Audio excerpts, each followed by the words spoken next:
And I'd like to look around in the room if there are any participants who would like to start the discussion. Also, if we have anyone online. While we're waiting for the first intervention, I can start. And my question will be to the presenters, but it's going to contain two main avenues. We've heard from the regulators that regulators do not regulate psychotherapy or clinical practice. We've heard exactly what we can do. And we also know that we need to have some clear guidance to the developers and to the people who are trying to put psychedelics in the therapeutic armamentarium. So my question is to all presenters, do you have any concrete ideas? What do we need as regulators from the key opinion leaders, for what type of information statements from the clinicians in order to build on our side a clear guidance on what can be regulated, specifically in terms of psychotherapy, as you mentioned, and not face the situation where we regulate the drug licensing but cannot have a say or participate very little in the regulation of practice. And the second part, as I'd like to hear from the other side, what can we receive from the patients and from the developers? What are your views that can help us actually be more active in this very difficult situation of clinical practice diverging from sometimes what is being licensed or regulated? Any thoughts from the participants here on this side? What is the regulatory versus the clinical practice situation? Ariel? Yes, maybe I can start, although I don't have a clear-cut answer. Of course, I mean, what we want or what we learn or what we see in the studies are that there's all the studies that use psychedelics use some kind of psychological support. And this is clearly described in the studies. We see it in the study protocol. So we have usually a preparatory session. We do have the session where the medication is given and there's somebody who is taking care of the patients. And then there's also an integration sessions afterward. That is what we usually see. And usually in most of the trials I saw, it is said that during the application of the intervention of the psychotherapy, there's no active involvement of the psychotherapists, that they are just accompanying. They are there for patient reassurance, so to reassure them because the psychedelic experience might be disturbing. We don't know how patients what they experience. It is not unforeseeable in an individual case, so they are there just to calm and to reassure the patients. So that's for good, and that can be described. That can also be standardized. I think it gets complicated for regulators and there are also other schools who say, well, it is a psychotherapy. The session in itself is a psychotherapy, and the drug, the psychedelic drug, is one part of the psychotherapy. It is assisting the psychotherapy, and the therapy is an integral part of the treatment. So here we come to our frontiers as a regulator, because the psychotherapy and what type of psychotherapy is applied, this is something we don't regulate, and then we can describe it. We can say, okay, the drug shows efficacy in case it is shown, and we can describe it. And this is due to, but then we would also here need some kind of a factorial design to show what is due to the drug and what is due to the psychotherapy intervention. And if it's just for safety, that would be easier to show. But that's my thinking on that, and there we need the clear guidance from the clinicians and those who do the trials, how they adapt that. Thank you. Maybe an FDA side, Eve. So I agree with everything that has been said. Just want to highlight that as part of our approach, that's why during the Reagan-Url Foundation meeting that we had earlier this year, we invited representations from the Federation of State Medical Boards, because they would be the one. We can control the moderation of the treatment during clinical trials, but once it's released in the public, it's we don't control the medical practice that will be applying this medication if it's considered safe and effective. So that's why we engage with, for instance, with representation from Federation of State Medical Boards to make sure that they are putting in consideration how they are thinking about regulating it, because likely a lot of it will be the response of the state medical boards.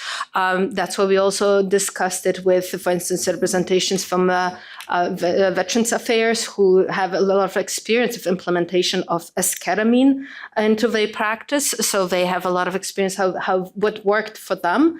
And again, making sure that we have a dialogue and to make sure that we can support them as much as possible and provide the information in clinical trials that will help them to implement it if these drugs are considered safe and effective. So we are trying to address a lot of the questions that you have mentioned, everything from how we address the vulnerability period of the patients if they are under the influence of psychedelic drugs, how to make sure that they are being protected.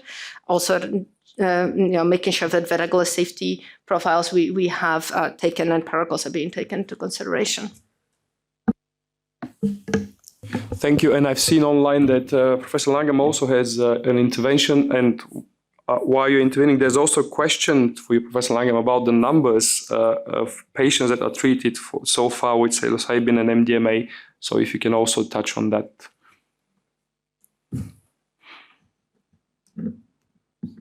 Professor Langham?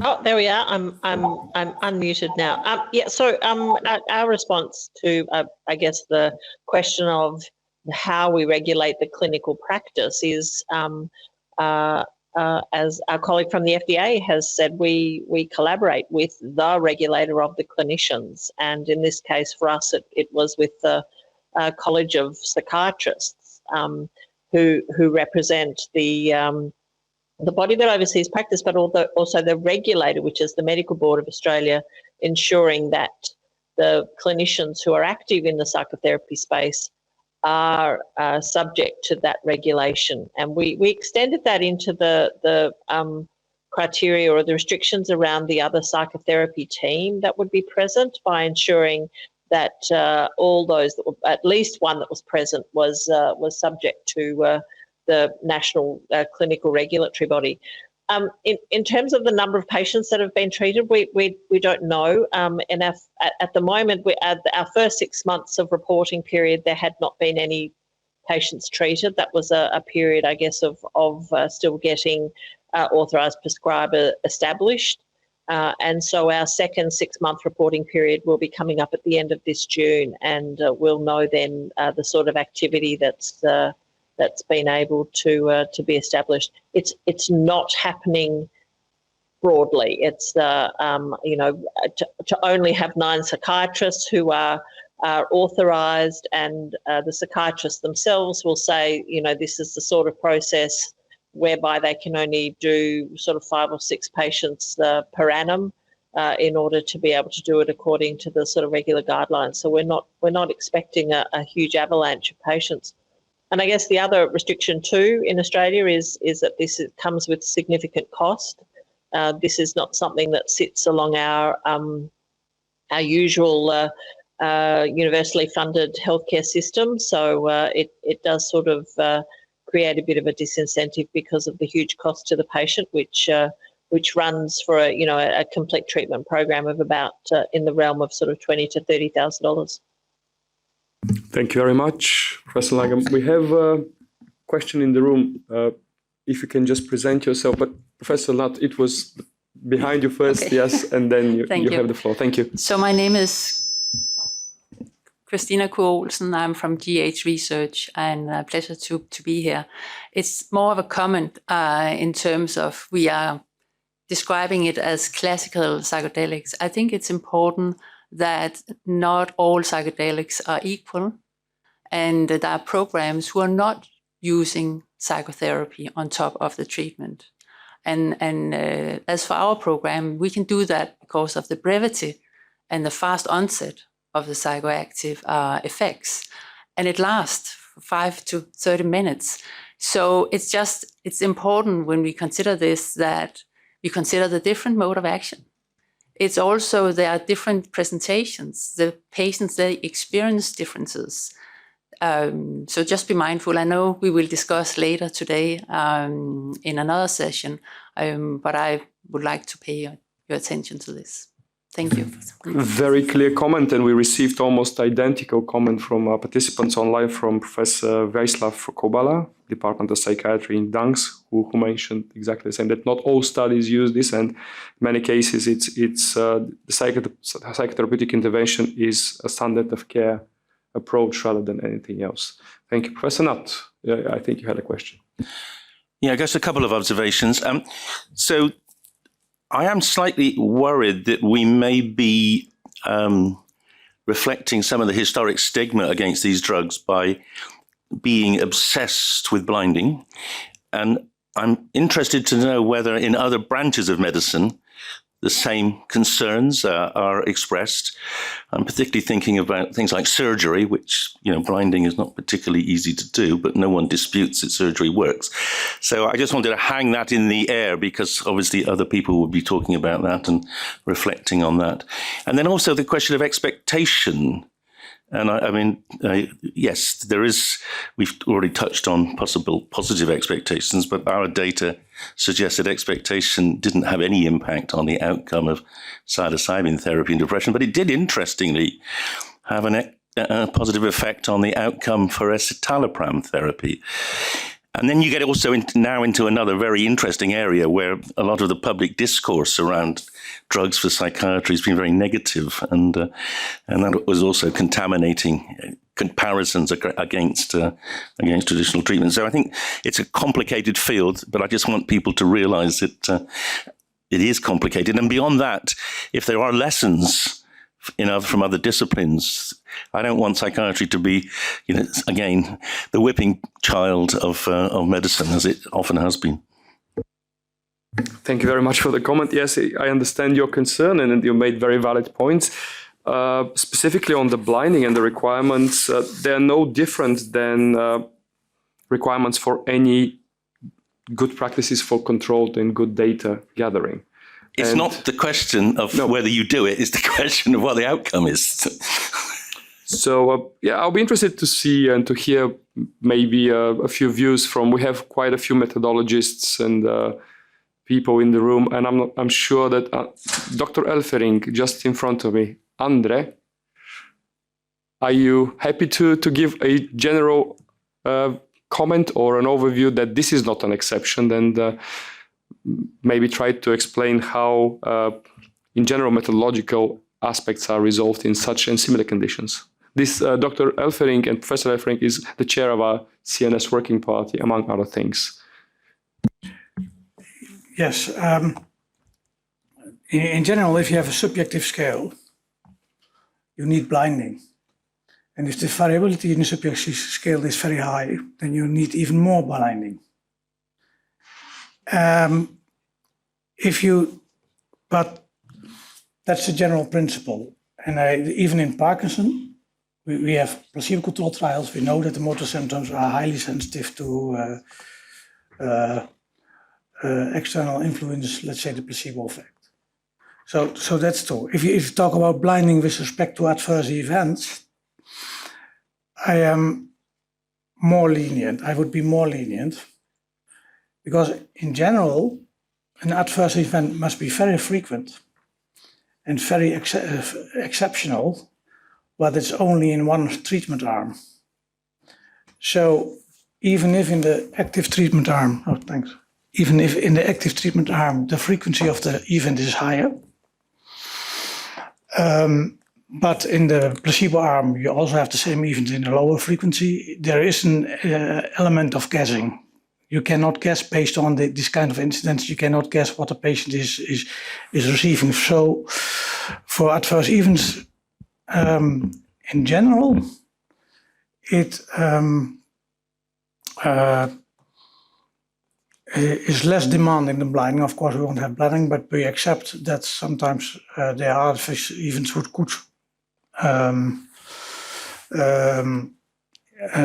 indicate an educated guess what the patient receives, but overall, usually that effect is relatively modest on the overall effect, but it becomes more important, of course, if the treatment effect is small. If the treatment effect is high or large, then it cannot be explained by this kind of blinding. The only exception is a purely adverse event if it occurs in 100% in the placebo, in the treatment group, and not in the placebo group. Then we have a problem. That are my reflections. No, I think they're very sensible, but on what we don't have is great data on the veracity of blinding in most of medicine. So, relearning, it would be unfortunate were we to believe that previous decisions were made with very good high quality knowledge of how blinded the subjects were and apply an inappropriately harsh standard currently. This is recognized, and I can assure you that in the regulatory environment, we are not going to apply especially hard, specific requirements just to psychedelics and to drugs with such potential. And that should be reassuring enough. We just need good data. Before I give the floor to one of our participants here in the room, I want to remind that anyone from the participants online can and should raise their hand, and you can be given the floor as well, not only to ask a question, but to make a comment. And now, here in the room, Dr. Knudsen, please present yourself as well as you speak. Yes, this is Dr. Knudsen, University of Copenhagen, Denmark. While we're talking about blinding, I think it is particularly concerning that we do not have the same standards for psychotherapy.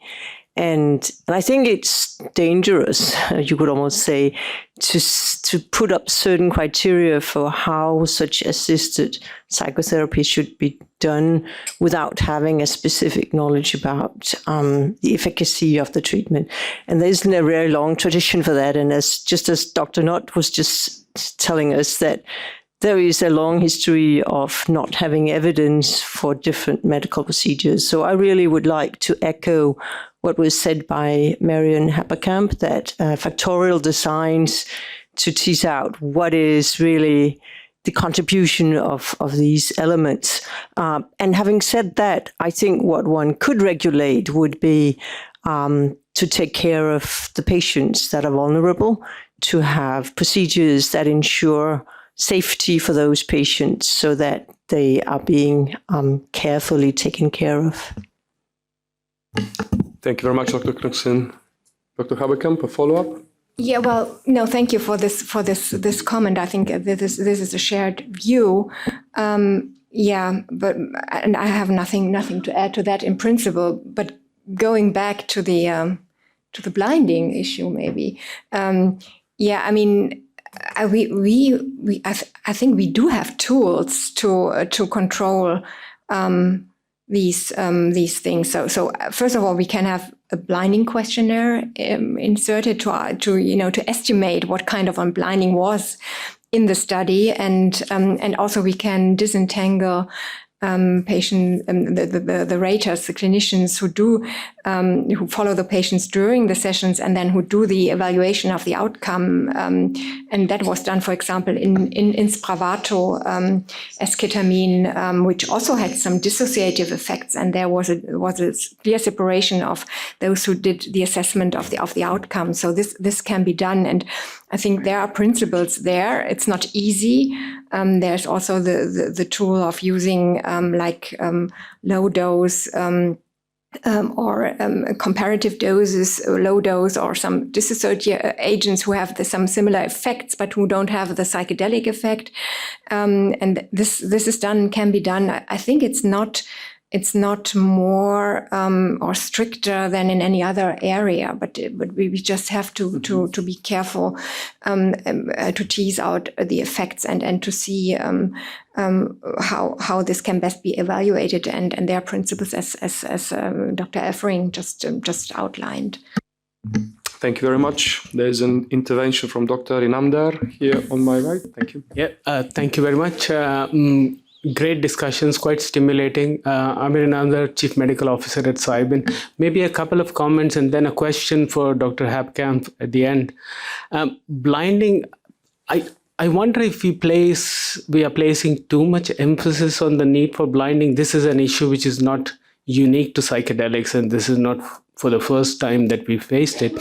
I remember many years ago doing clinical trials with antipsychotics, and both the patient and the clinician immediately know that a patient is getting an antipsychotic, largely based on the side effect profile. You think of sedatives, hypnotics, benzodiazepines. I mean, it's quite obvious that the patient is getting the drug. So the issue really is not unique to psychedelics, and perhaps we are making more of it than is needed. Perhaps the bigger issue is expectations, and that partly is created by us and created by the media as such. We like to call it the Michael Pollan effect as well, where patients who come into clinical trials, they have read up very well, they know what to expect, and they really expect a life-changing drug. So managing expectations when patients are coming into clinical trials probably becomes more important than maybe ensuring blinding. As a matter of fact, only less than 10% of studies in CNS actually look at blinding. And even those studies that look at blinding, they don't really do anything out of those data. So perhaps we are thinking too much about blinding and maybe placing emphasis on something else than what is needed. A quick comment also on the role of psychotherapy. The interaction and the relationship between a clinician and the patient is inherent to the therapeutic practice. The belief in a sorcerer's magic is what partly contributes to a patient getting better. And in the absence of very clear-cut evidence that there is a clear role of psychotherapy as such, it's probably unfair to assume that it is, and maybe I'm echoing sentiments from some of my other colleagues in the industry, that the effect of psychotherapy are primary in the effects of psychedelics. As you know, most of these treatment sessions, I'm not denying that there is a non-zero contribution of the psychological support or psychotherapy that is provided during these sessions. But when you think of sessions like psilocybin sessions, people are generally directing their attention inwards. There's no psychotherapeutic work going on during the sessions. The preparatory work that we refer to is largely similar to what you would do when you, for example, I'm prescribing an antipsychotic to a patient. I sit down with the patient, I tell them what to expect with the drug. It's a bit more elaborate, I'm being a bit more simplistic, but it's the general same framework. But to assume that it is primarily the effect of a non-medical intervention there, perhaps this is something that we need to reassess. A factorial design is great. The question is who is going to bell the cat? Who is going to do that?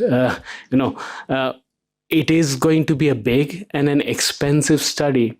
And it will probably need a collaboration between academia, between the industry, and between other interested parties to actually tease that out. I'm going to stop there, but we'll ask a question to Dr. Haberkamp, and which she's asked herself, which is, do we really need to study these more serious conditions first before, for example, do we really need to go for treatment-resistant conditions rather than treating patients who are not treatment-resistant? Is there a role for these drugs, or why should we not treat, let's say, first episode depression patients with psychedelics rather than wait for TRD? Thank you very much. And that's a great question. And I use my chair right to park this for a longer discussion later on, because this was not a statement, as far as I understood from Dr. Haberkamp. It was also a question. So we can return to that, but I have a number of interventions that I want to do before we go into the break. But definitely we're going to return for the discussion session on that. I'd like to give the floor to Professor Kubala online, and then I have here Dr. Saburido and a number of, I think, 2 other interventions before we break. Rest assured, the break is there for networking. Part of this workshop intention is to let you mingle and know each other. And this is very much a working break, and then we'll come back after 30 minutes to actually continue this discussion. So no opinion will be left unheard. For now, let's go online to Dr. Kubala, and then we'll follow with maybe another 2 or 3 interventions. Thank you. Thank you. It's a pleasure to contribute. I'm very happy I can just be with you online. My name is Wiesław Jerzy-Cuba from the Medical University of Gdańsk, and I would like to share with you my 2 remarks from the first part of this meeting. At first, regarding the psychotherapeutic intervention, like I've had the opportunity to see the trials both with and without psychotherapy per the manual in psychedelics. And overall, the general thing that comes to my mind is that I would like to be very much clear, just I would like to have a non-blurred effect at the end. Because when you look into what's happening with the psychotherapy, at first it's very much tricky for the regulatory to put this into any kind of manualized approach afterwards when you think about the moment the drug is being approved. But overall, this is what the colleagues said from Cybin, what's happening over there is a very much good standard of care that we deliver to the patients when the patients require close oversight. And with psychedelics, the intensity of the interventions, not the duration, but the intensity of the things happen just right away from the administration moment is so high that this proximity of the healthcare professional with good care is absolutely important and vital. And overall, what you do before you start, you provide an adequate psychoeducation on what to expect and what may be the sequelae. So this is like a generally well understood good standard of care from the healthcare professionals that require that kind of the procedures for the patients. But on the other hand, I'm quite uneasy about the effect because the psychotherapy works. And when you start wondering on a number of just the cultural diversity, a certain socioeconomical background of the patients, and a number of things allocated with the time we dedicate to the patients in the trial, it may impact the outcome. So research is not treatment. And when we have a research on the compounds that have a substantial effect, so it can be put into elegant numbers with a relatively smaller number of patients participating, I will be very much watchful on the methodology, and this is excellent, we can discuss this today. And my second remark regarding the placebo is that at first, I'm not very much aware of any kind of compounds that would be adequate placebo arm per the placebo paradigm, that low dose, the compound we investigate that will not produce the effect is a kind of the strategy to consider. But anytime we would choose placebo that is allied to psychedelic compound we investigate, at the end it would be very much prone to interpretation that it will pose the effect at the end. So we would not be able to separate on the effect observed for the compound. What I think is that it's good to discuss, but overall, what these drugs seems to be very much different from the other drugs we see is the long-term effect in patients with the substantial severity on entry. And I think those long-term effects should be at least equally taken into account to the short-term effect that we see when we just want to have those short-term efficacy studies with the placebo. And the final thing is that I would stay away from the analogy to Spravato, which was like a great story and a great journey to this discovery of the rapid-acting antidepressant. But the onset for the effect for esketamine nasal spray, this is a bit longer accumulation of the effect in the time frame. It's not that imminent. And in Spravato, the paradigm for triple blinding with the remote assessments with MADRS and just suing the quality of the blinding at site, and you saw people just dissociating on placebo. That was like an excellent story and a huge and mindful oversight of methodology behind. But I'm quite uneasy if it fits the same kind of the paradigm for the psychedelics, where it's not very much anything alike to this that may blind at sight. Okay, we just keep the blinding on site, but it's not alike to Spravato. Thank you. Thank you very much, Dr. Czubala. I'd like to finish with maybe 3 short interventions from Dr. Saborido, and then on the right I have from Dr. Goldsmith and Dr. Van den Brink, and then everything else we'll take later on. Dr. Saborido. Okay, thank you. Just a quick comment. As Dr. Haberkamp mentioned, and also other colleagues, I think we have a lot of variability of and approaches for the treatment with psychedelics, and that's translate into a hurdle in the HTA framework. So that's why I say we need a new frame, and probably we need to work in a strategy instead of just approving a drug for the use. And that means that probably in countries like Spain with 18 different health systems, we need to find a clear, common sense, homogeneous way of using these drugs and put into a strategy in order to create this framework showing the value of this therapy. That's my comment. Thank you very much. Yes. And only jointly, I think we can find something that works across not only Spain, but EU or larger territories. Thank you. And then on the right, Professor van der Wing. I'm not pronouncing, sorry, I'm not maybe pronounced your name, Van der Brink, sorry. I can't see where you're sitting. Okay. Yes, thank you.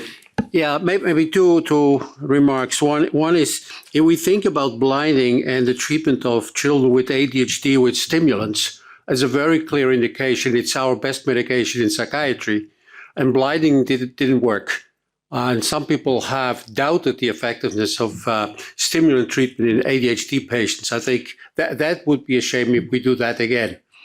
Moreover, I think that placebo effects, they occur, but most of the time they're short-lasting. And so long-term effects are probably one of the ways to go to disentangle the placebo effects from the real effects. That's just how long these effects last, and really placebo effects are short-lasting in general. Finally, I want to have put a question to Robin Langham. Thank you very much for sharing your opinions. And I have one question to you. Actually, is if I listen to the EMA representative and the FDA representative, they basically tell us we follow the general standards. We do very similar things with psychedelics than with all other medications, but they decided otherwise. And my question is, why did the TGA, why did they decide in this specific case to do something what the chair mentioned to be an adaptive framework? Why did they do that? And why shouldn't other countries not consider the same reasons for having an adapted framework? Thank you for the question. Dr. Langham, can you answer this?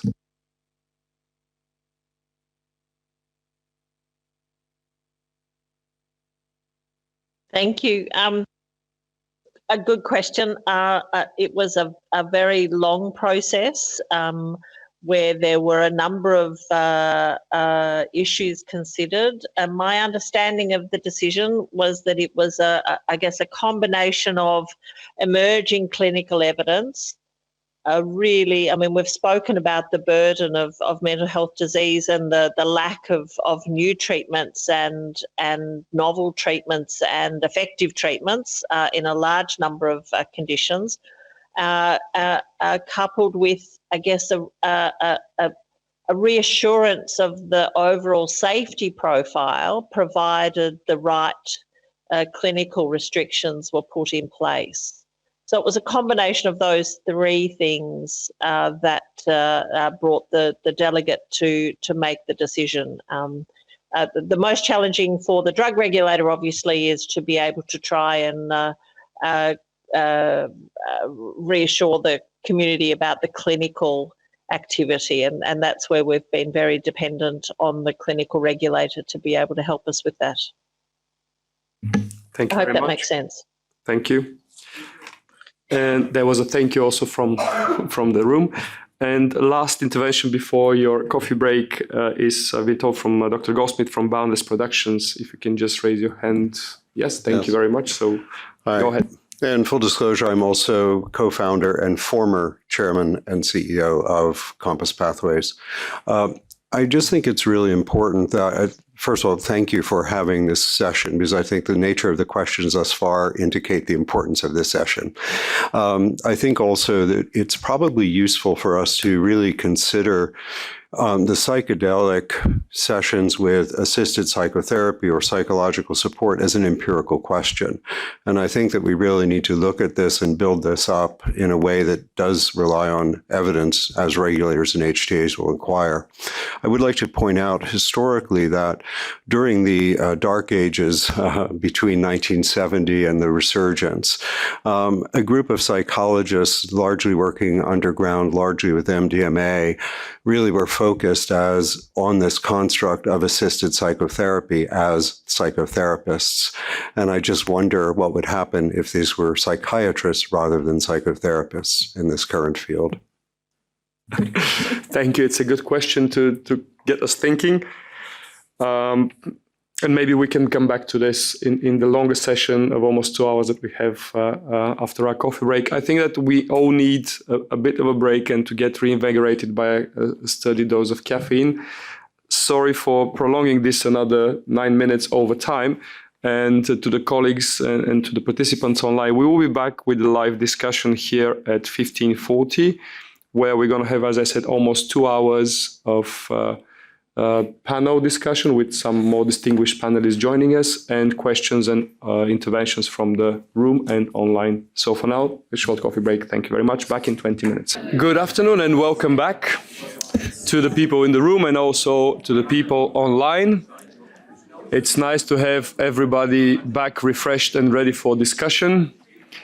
We are going into our discussion session, which is going to be open for questions and interventions, both from people here, but also following the webcast. And I'm very pleased to say that our distinguished presenter panel is now going to be enhanced significantly by another group of distinguished representatives who are going to serve as panelists. And I'll just shortly introduce each of them, and then they will take the opportunity to shortly introduce themselves, but also make a few key points from their perspective within 5 to 6 minutes. So starting in no particular order, but starting with Dr. Roulier, who is the co-founder and co-director of the Psychedelic Participant Advocacy Network, the PsyPAN. They're sitting on my right for the people in the room, and for the people online, once they start speaking, you'll also be able to see them on your screens. Then we have Herr Dom, the president of the European Psychiatric Association. Apologies, a very important clarification I had to make. Then we have Nanko Hefting and Guy Goodwin, who are representing the FPA in this meeting in the field. Then we have Lisbeth Fadam, the head of sector at the European Monitoring Center for Drugs and Drug Addiction. This is still the name I hope that you're using. Soon there will be a European agency with a different name. Welcome, Lisbeth.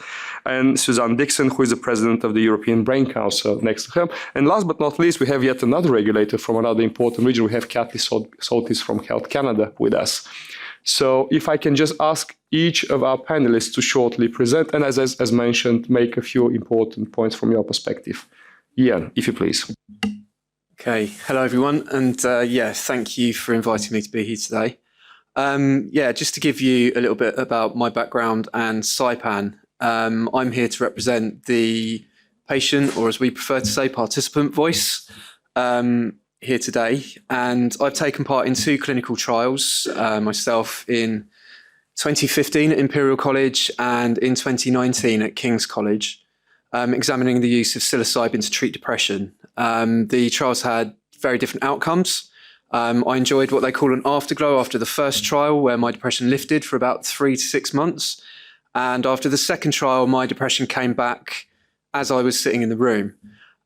This is where the therapeutic team really helped me and helped me to reframe that disappointment. And I felt crushed after that, and they really helped me to find a different way of viewing that. And after that, it set me on a different therapeutic path that I continue to follow today and still serves me. And just to have been off antidepressant medication ever since that trial in 2019. In 2021, I co-founded the Psychedelic Participant Advocacy Network, or PsyPAN, with my fellow former trial participant, Leonie Schneider. Our main goal as an organisation is to ensure psychedelic safeguarding, where the well-being of people receiving these treatments is placed at the heart of every part of the treatment process, before, during, and after. We help empower participants to share and utilise their lived experience through advocacy and consultancy work, and academic research, working with organisations in the field to help improve treatments for future participants.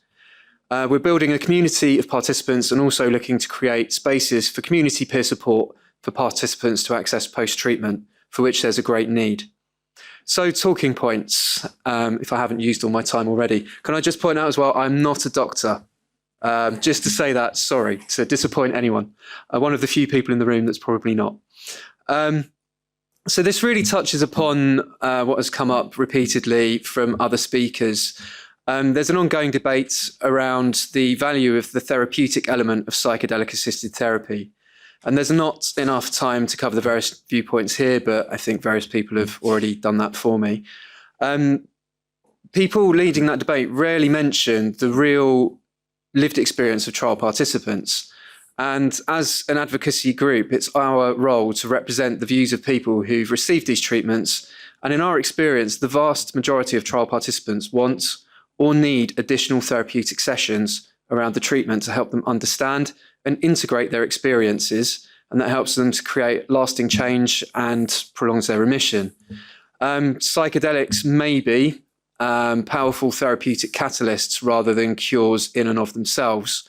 Now, research into this area continues. The lack of a therapeutic element, in my view, may at best limit the ability to fully maximise the therapeutic potential of the window of neuroplasticity that these treatments seem to provide, and at worst it may compromise safety and also efficacy. Psychedelics are not once and done silver bullet cure-alls, unlike large sections of the media will have you believe. The vast majority of people who've received psychedelic-assisted therapy and responded positively want to access the treatment again afterwards. Everyone eventually needs retreatment. But it is clear from the mounting evidence that psychedelic-assisted therapy has a huge potential for people living with a variety of chronic health conditions. One example being that psilocybin could be the first breakthrough treatment for depression in almost 40 years. So it's important we work together to ensure we don't miss this huge opportunity.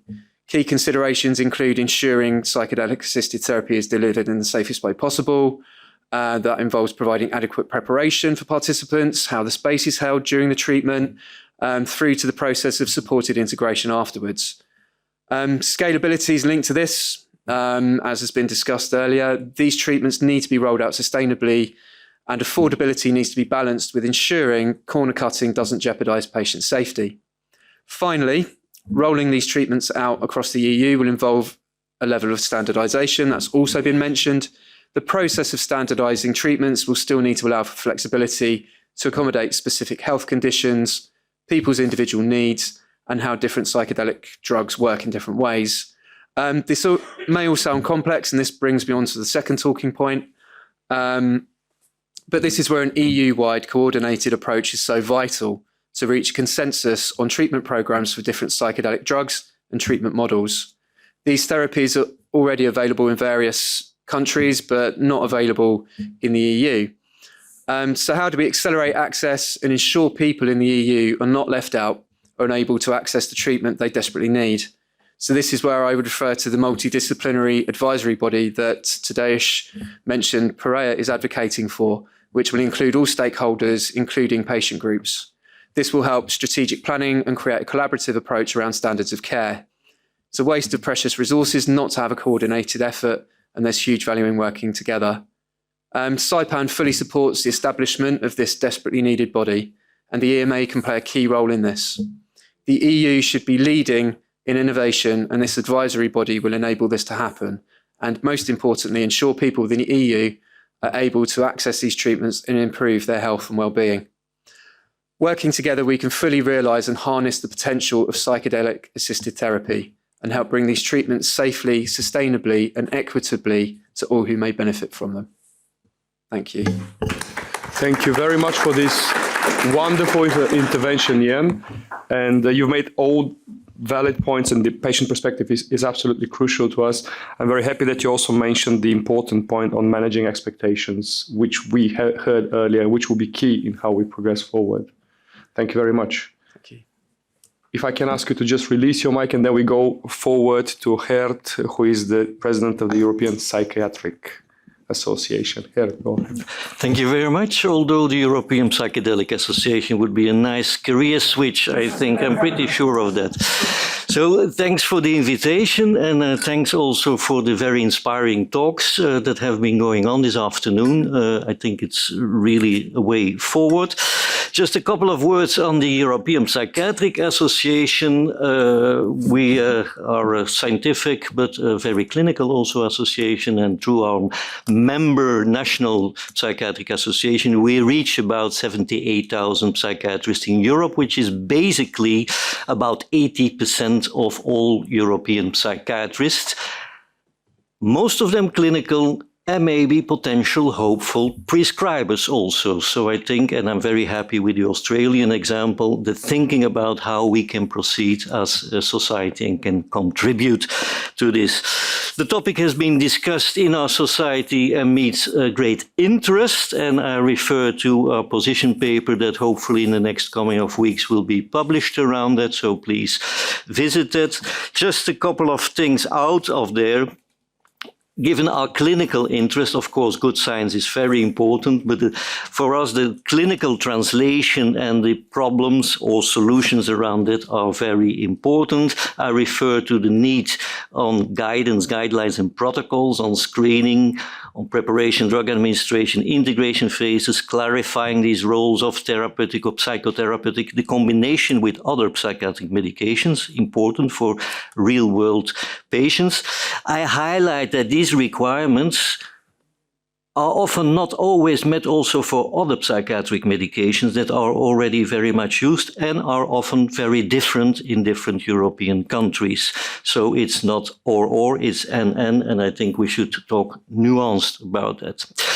Protocols that need to be what I would call transposable or translational into real life, real world reimbursement systems are very important.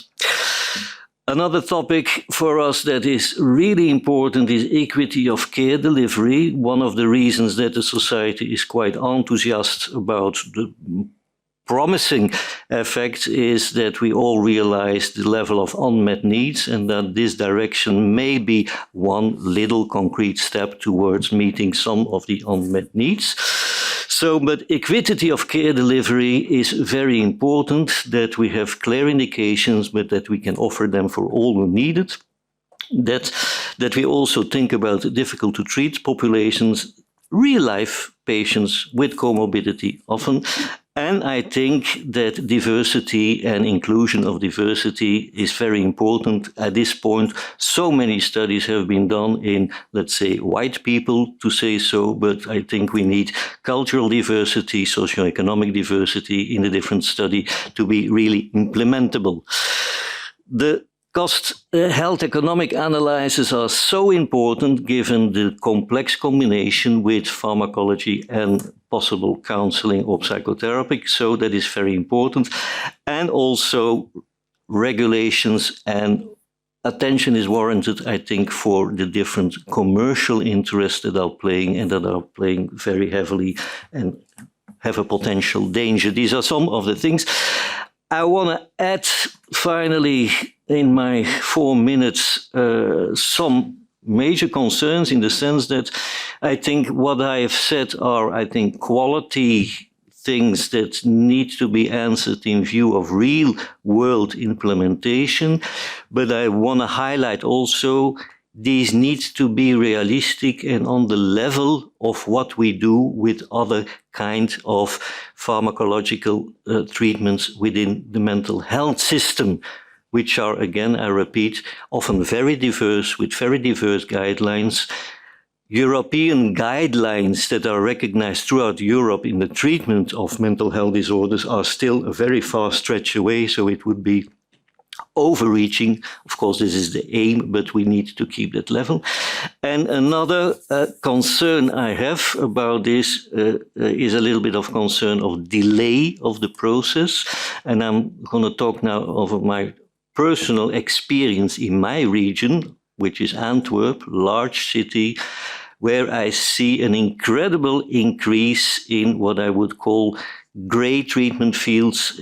A lot of patients and persons go to a lot of persons who deliver this kind of treatments with psilocybin and other stimulantia. And I'm a little bit afraid that if we keep delaying with this process and not have a good regulation with good guidance and standards, a lot of patients, a lot of my patients in real life will go and flood away into regions where I do not want to see them flood away in the hope they find their solutions. Thank you.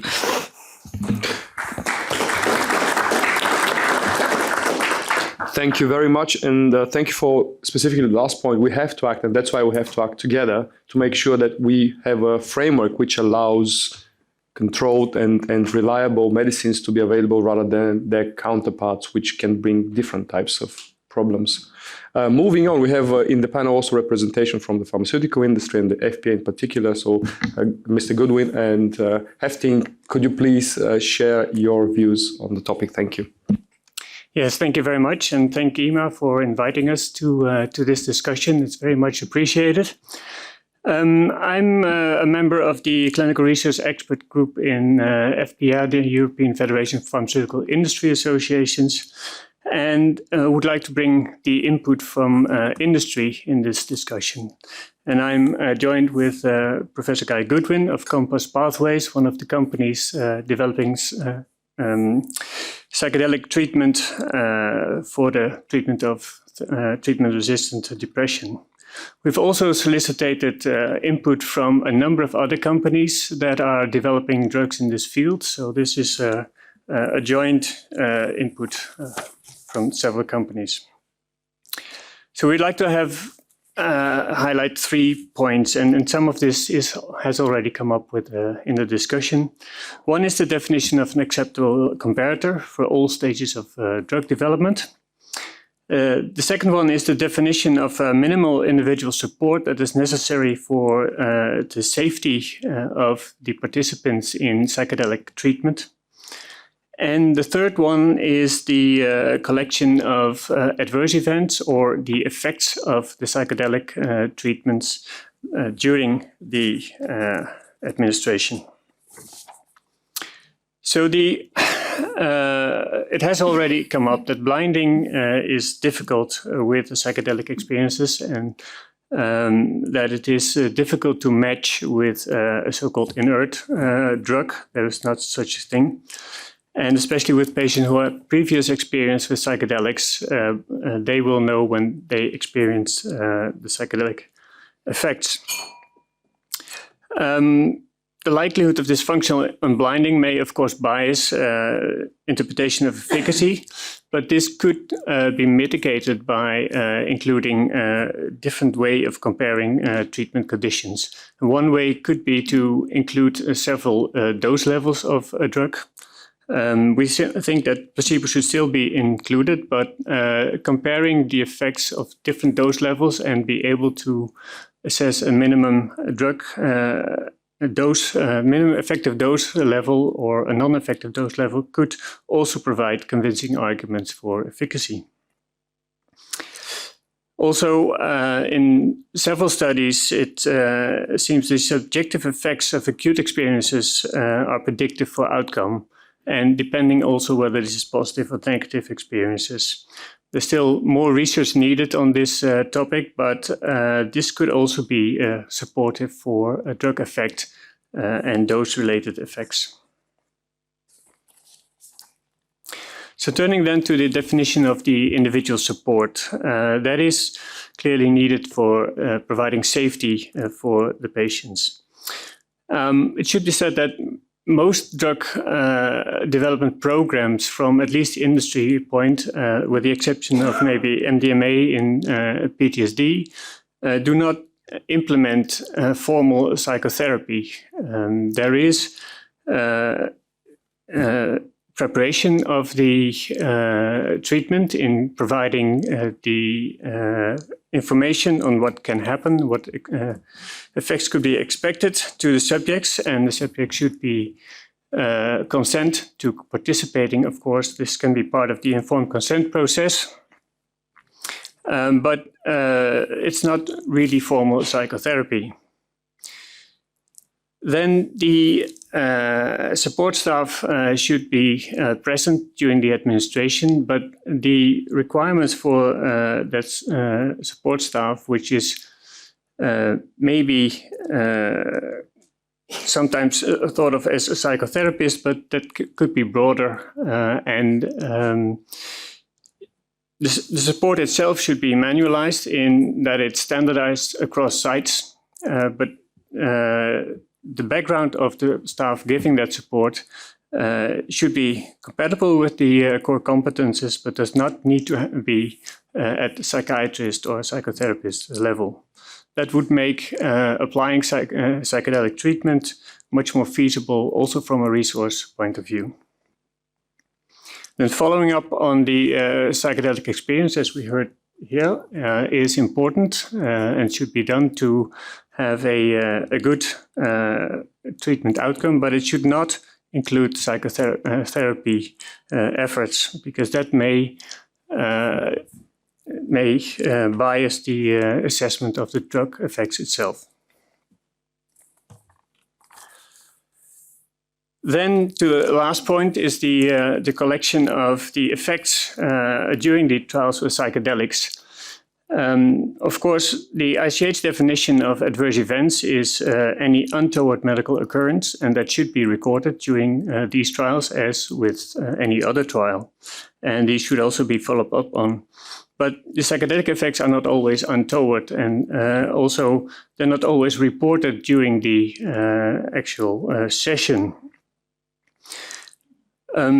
However, these effects should be documented, we think. They may be documented by applying a scale, although there's no consensus on which scale that should be. But they should also be recorded as the effects reported by the subjects. And if they are adverse, they should be recorded as adverse events. They might be defined as adverse events of special interest, and can then, when recorded and collected, can then also be reported in the label of the drug, the SMPC, maybe specifically as the psychedelic effects and otherwise adverse effects. It should be said that a few patients do have terrifying psychedelic experiences, and these are clearly to be followed up on as adverse events and also reported as such.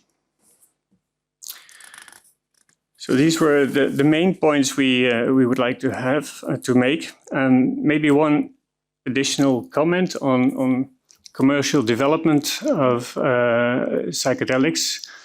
It has been mentioned a few times that this may be a threat. And I think it is upon us to provide the value of these treatments, as also highlighted this morning or earlier this afternoon. So I don't see this as a threat that there's commercial development. I see this as a high quality development where we need to provide value to the patients. Thank you very much, Professor Goodwin. Do you have any additional comments? Yes, just very briefly, just to highlight a couple of the points that Nanko made. First of all, in really being careful about this terminology around psychological support and psychotherapy, not get it confused, because I think it's unhelpful if one does. And to remember that we are conducting clinical trials to establish the efficacy of a drug, and that drug will then be available for clinical use, which can be combined with psychotherapy in various ways in the future.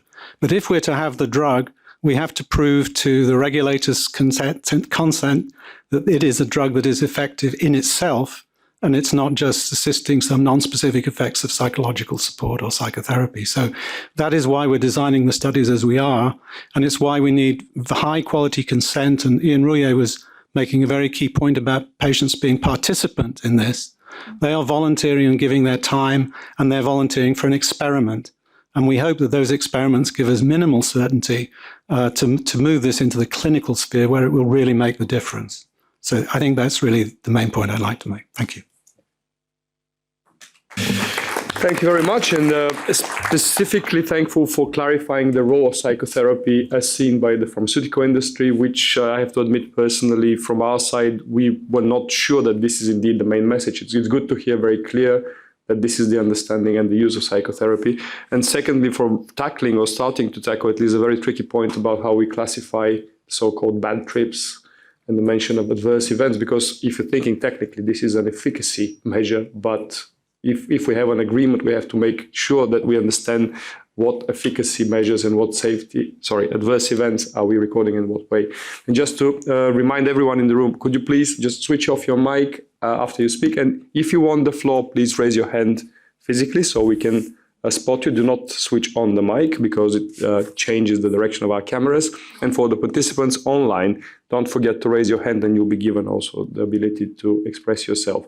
Now, moving on for a representation from the very hard to pronounce EMCDDA, which is a European institution, and Dr. Van Dam will explain the function and the mandate of this institution very briefly for the ones that are not aware of it.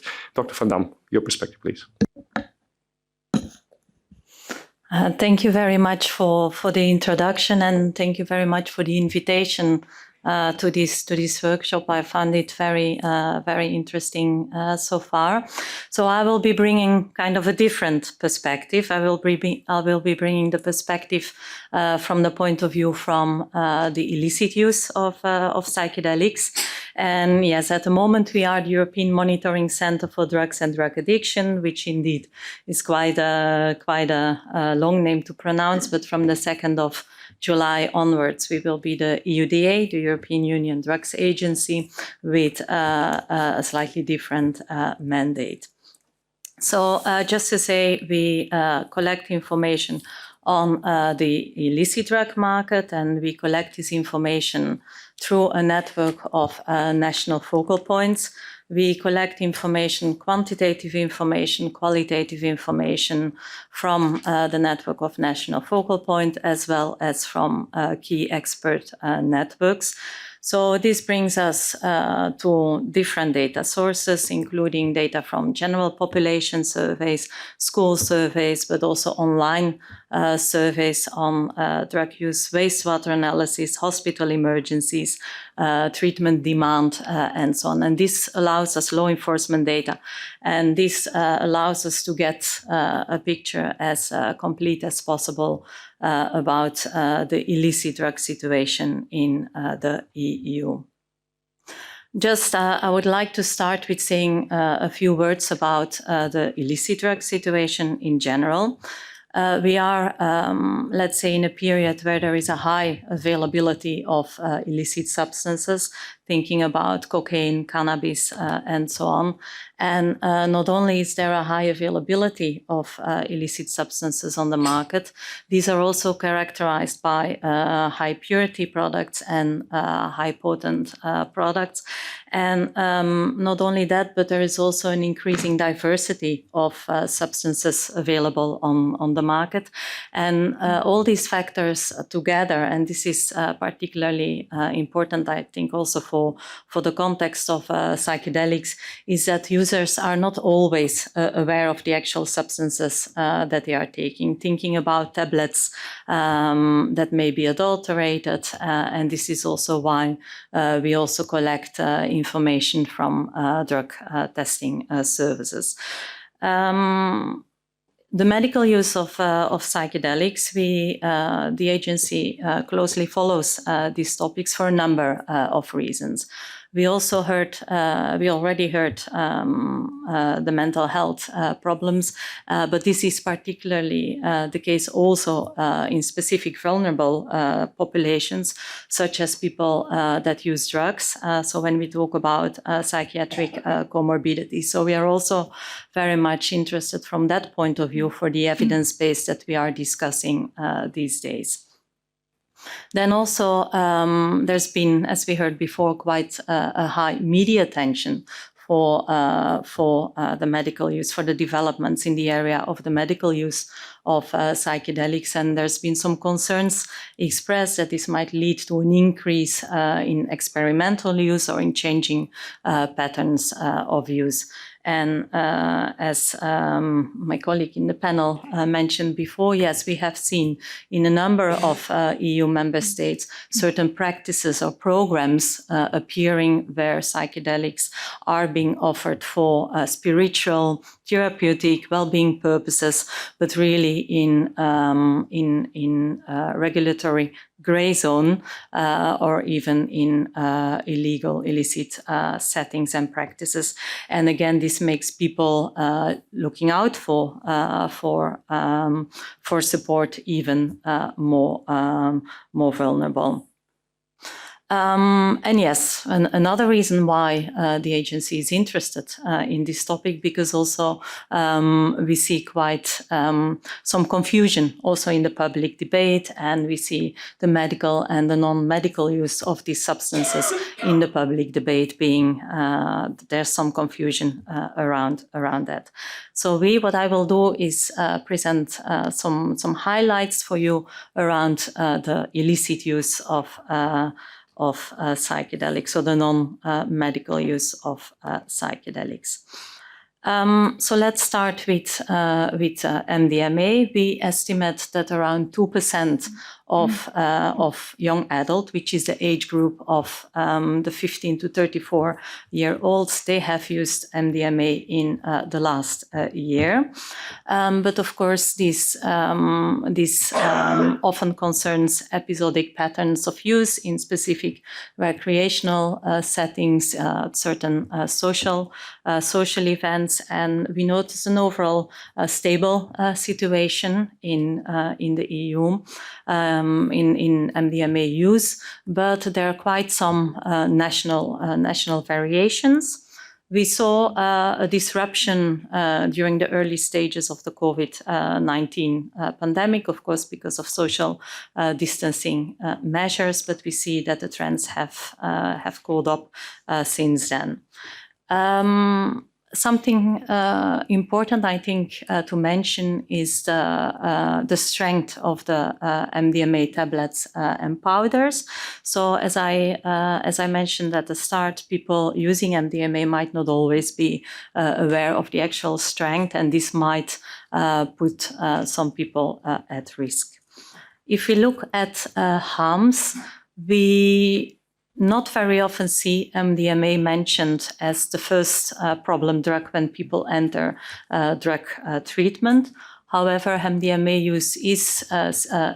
is seen in some of the hospital emergencies data. We see that 5% of the drug-related hospital emergencies are related to the use of MDMA, but often in co-use with alcohol. Illegal production of MDMA does take place in the EU for use within the EU, but also for export to countries outside the EU. Based on dismantled laboratories, we estimate that the production is concentrated around the Netherlands, and we see that we saw a slight decline in some of the supply indicators, which might have to do with the pandemic and people using less MDMA, but it's to be seen how these indicators will develop in the next years. If we look at ketamine, for example, this has been reported at a fairly high level over the recent years through the EU early warning system. The prevalence of use is quite low. But if we look at surveys among people that use drugs, for example, we have the European Web Survey on drugs, we see that of the people that use drugs in the last year, 13% of them also used in an illicit way, ketamine. So there is a certain demand among certain groups of users of ketamine. there are some concerns or reports of diversion from veterinary medicine. So that's something that we follow closely. Then the last one, LSD and hallucinogenic mushrooms. We don't have a lot of information on these substances, primarily because they are monitored. The definition of these in the different monitoring tools is not always harmonized. But again, there we estimate that the prevalence in the general population is quite low, around 1% of use in the young adults. But again, there could be quite some national variations. And when we look at the people that use drugs through the through our web survey on drugs, we see that 1 in 5 reported to also have used LSD. So there is again, these substances are quite established among the people using drugs in the last year. So just in sum, there is what I can say. There's quite some interesting developments in this field. We are very happy to be invited and to engage in a discussion in this debate with you. From our side, I think it's very important we continue monitoring the non-medical use of these substances and to see what might be the impact of the increased media attention, for example, on these patterns of use and illicit practices appearing in the EU. Thank you. Thank you very much for this intervention. And moving on to another important partner that we'll need in this joint effort, the European Brain Council, and Suzanne Dixon to represent. Suzanne. Thank you so much. And really, thanks for this important and very timely invitation to our stakeholders working in this area. So I'm here speaking on behalf of the European Brain Council, which is essentially an umbrella organization comprising a coalition of different types of organization. We have patient organizations, clinical and research societies, and members of the private sector. And our mission is really to promote brain research and accelerate brain research in Europe. But of course, more fundamentally, these stakeholders are all committed to improved outcomes for patients living with a brain disorder through improved management of these conditions, treatments, that's why we're here today, but also improved detection, diagnosis, care, and also through fostered research and innovation. So I have 3 topics I wanted to raise today, and these have already been alluded to, but I want to reiterate them in any case. One is the burden and the need for action. And it's estimated that 1 in 3 of us are living with a brain condition. My data source was obviously slightly different to earlier speaker. My estimate was that 1 in 4 of us are living with a mental health disorder. Depression alone is identified to become one of the leading sources of disability by 2030. And if you look historically, you can say that there's been an increase and an acceleration in this trend by approximately 18% over the last 3 decades. And I'm sure this trend is only going to increase. So brain health, mental health, it's here to stay. The second point is really the unmet need and attrition in the brain space, especially in psychiatry. I mean, psychiatry has really been a field where we have not seen so much pharmacological innovation for the last decades. We heard earlier 68 new medicines approved in the field of cancer in the past 3 years, but only 1 in the psychiatry space. And of course, this is of concern. It's of concern for health. It's concern for companies developing new products. And I really hope that we can move forward in a way that we can work together to improve these statistics. And I'm sure that's very high on our discussion today. But we can ask why. Why is it the case? And I'm sure if I ask everybody in the room, we'll have slightly different versions of why we're not producing so many approved drugs in the brain space.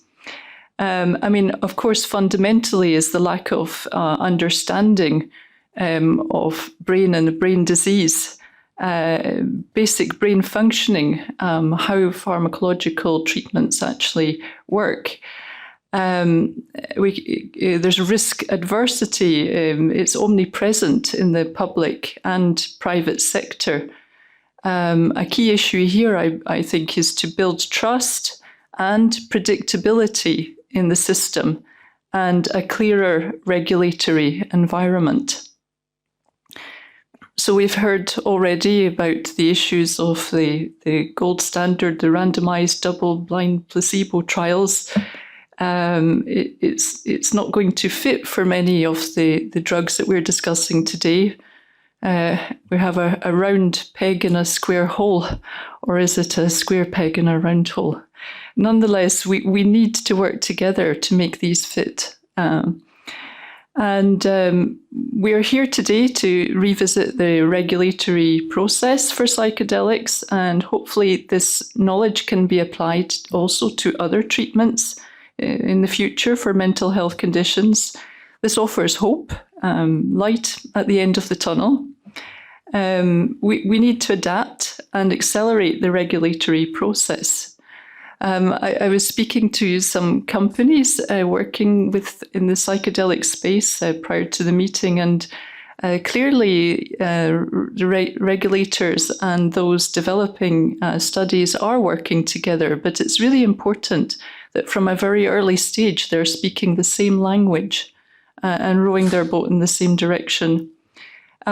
We need to make sure the evidence is there, and from what I understand, it seems to be pretty good at this moment in time. But we, of course, need the same rigor for psychedelics as for other drugs.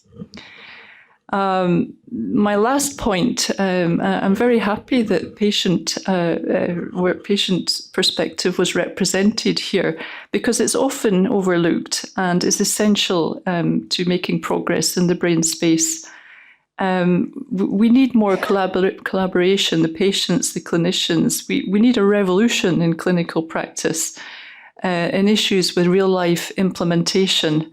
And it's essential also, therefore, to have professionals involved. And under the EBC umbrella, we have, of course, the EPA, who we have present today, and also the European College for Neuropsychopharmacology, where there's very much activity going on in that space and many professionals engaged.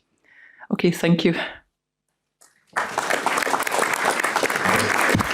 Thank you very much, Suzanne, for the important points, and specifically focusing on the fact that we have to battle some preconceptions about what is written in stone, and to actually state that these are not rules written in stone. These should be and could be changed and adapted in the existing regulatory frameworks towards the need of the specific drugs and the therapeutic context in which they're developed. But for that, obviously, contact and essentially early contact and dialogue is crucial. So thanks for making this point as well. And now, last but not least, going to Kathy Solvik, who is going to represent the views of, as I said, another regulatory agency as the director of the Office for Clinical Trials at Health Canada. Kathy. Thank you very much, and thank you very much for inviting me to this meeting today. It's very exciting and interesting to see the different perspectives being discussed, and I think that's what we need. So it's an excellent workshop. So what I'd like to do is talk a bit about the Canadian regulatory status of psychedelic drugs. And so I'll just start off. There's two main areas that I want to cover. One is the area of clinical trials, and the other is the special access program that we have in Health Canada. So in Canada, there are no psilocybin or MDMA products that have been market authorized, but these products are regulated as restricted drugs. And so in order to conduct a clinical trial in Canada with any restricted drug, There needs to be authorizations under the Food and Drugs Act and also through the Controlled Drugs and Substances Act. So when a clinical trial application comes in for review for a drug or any drug, and specifically talking about a psychedelic drug, the Health Canada review focuses on, is the clinical trial likely to achieve its objectives? Is the trial in the best interest of the participant? And is the trial use of the drug safe for the participant? So that's what we look at when we're reviewing from the perspective of what we call Division 5 of the Food and Drug Regulations. And I must say that in the recent past, and I'll get into more details, we are receiving clinical trial applications for psychedelic drugs. And I think there's a general, there's a change, there's been a shift. I think, there's now more data, and I think there's also more acceptance in society about looking at ways to improve mental health, and psychedelic drugs are one way that is being investigated. I would like to emphasize that clinical trials are really a very important way to advance research about products with a possible medical benefit, essentially to generate the evidence that's needed to better understand the health benefits and harms of unapproved drugs, such as MDMA and psilocybin. The clinical trial will provide a framework so that potential treatments are administered in accordance with national and international ethical, medical, and scientific standards. And I'd like to underscore the emphasis of protecting participants of these trials. So I've talked a little bit about the trials, and one thing that we've done in Canada is we, in December of 2022, we published on our website Health Canada's expectations regarding risk management measures for clinical trials involving psychedelic-assisted psychotherapy. Our intent at that time was really to look at the, you could say, best practices in the literature so far in terms of therapists, the clinical setting, informed consent, the importance of very clear informed consent, and compliance with good manufacturing practices. And so as of April 12th, 2024, so just last week, Health Canada has issued a no objection letter, meaning we've authorized the use of the drug in a clinical trial conducted in Canada for 12 MDMA clinical trial applications and 39 psilocybin clinical trial applications. And additionally, the Government of Canada, through the Canadian Institutes of Health Research, is funding 3 clinical trials to study the therapeutic safety and efficacy of psilocybin-assisted psychotherapy. The trials will examine the psilocybin-assisted psychotherapy in alcohol use disorder, treatment-resistant depression, and end-of-life psychological distress in advanced stage cancer patients. So that's an overview with respect to clinical trials, and now I'd like to talk about the Special Access Program. So in January of 2022, there were some regulatory changes that came into effect that made it possible for healthcare practitioners to access, on behalf of their patients, a restricted drug such as psilocybin and MDMA through Health Canada's Special Access Program. And this program is a longstanding program that permits a healthcare practitioner to request access to an unauthorized drug on behalf of an individual patient to treat a serious or life-threatening condition in instances where conventional therapies have failed, are unsuitable, or are unavailable. So with the Special Access Program, the Minister of Health may issue a letter of authorization whereby the manufacturer of the drug is authorized to sell the drug for the purposes of treating an individual patient. And the program authorizes uses of drugs in oncology, infectious diseases, and now in mental health. So since January 2022, the Special Access Program has authorized requests for psilocybin, and up to approximately 200 patients have received psilocybin through the Special Access Program. And there have been about 40 patients who have received MDMA through the Special Access Program. The requests for psilocybin have been primarily for people suffering from major depressive disorder.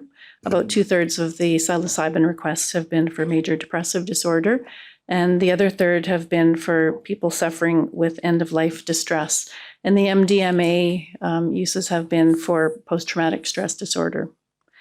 As part of the application, the requesting practitioner makes arrangements for an available and suitable supply of the drug to be used for the patient's treatment.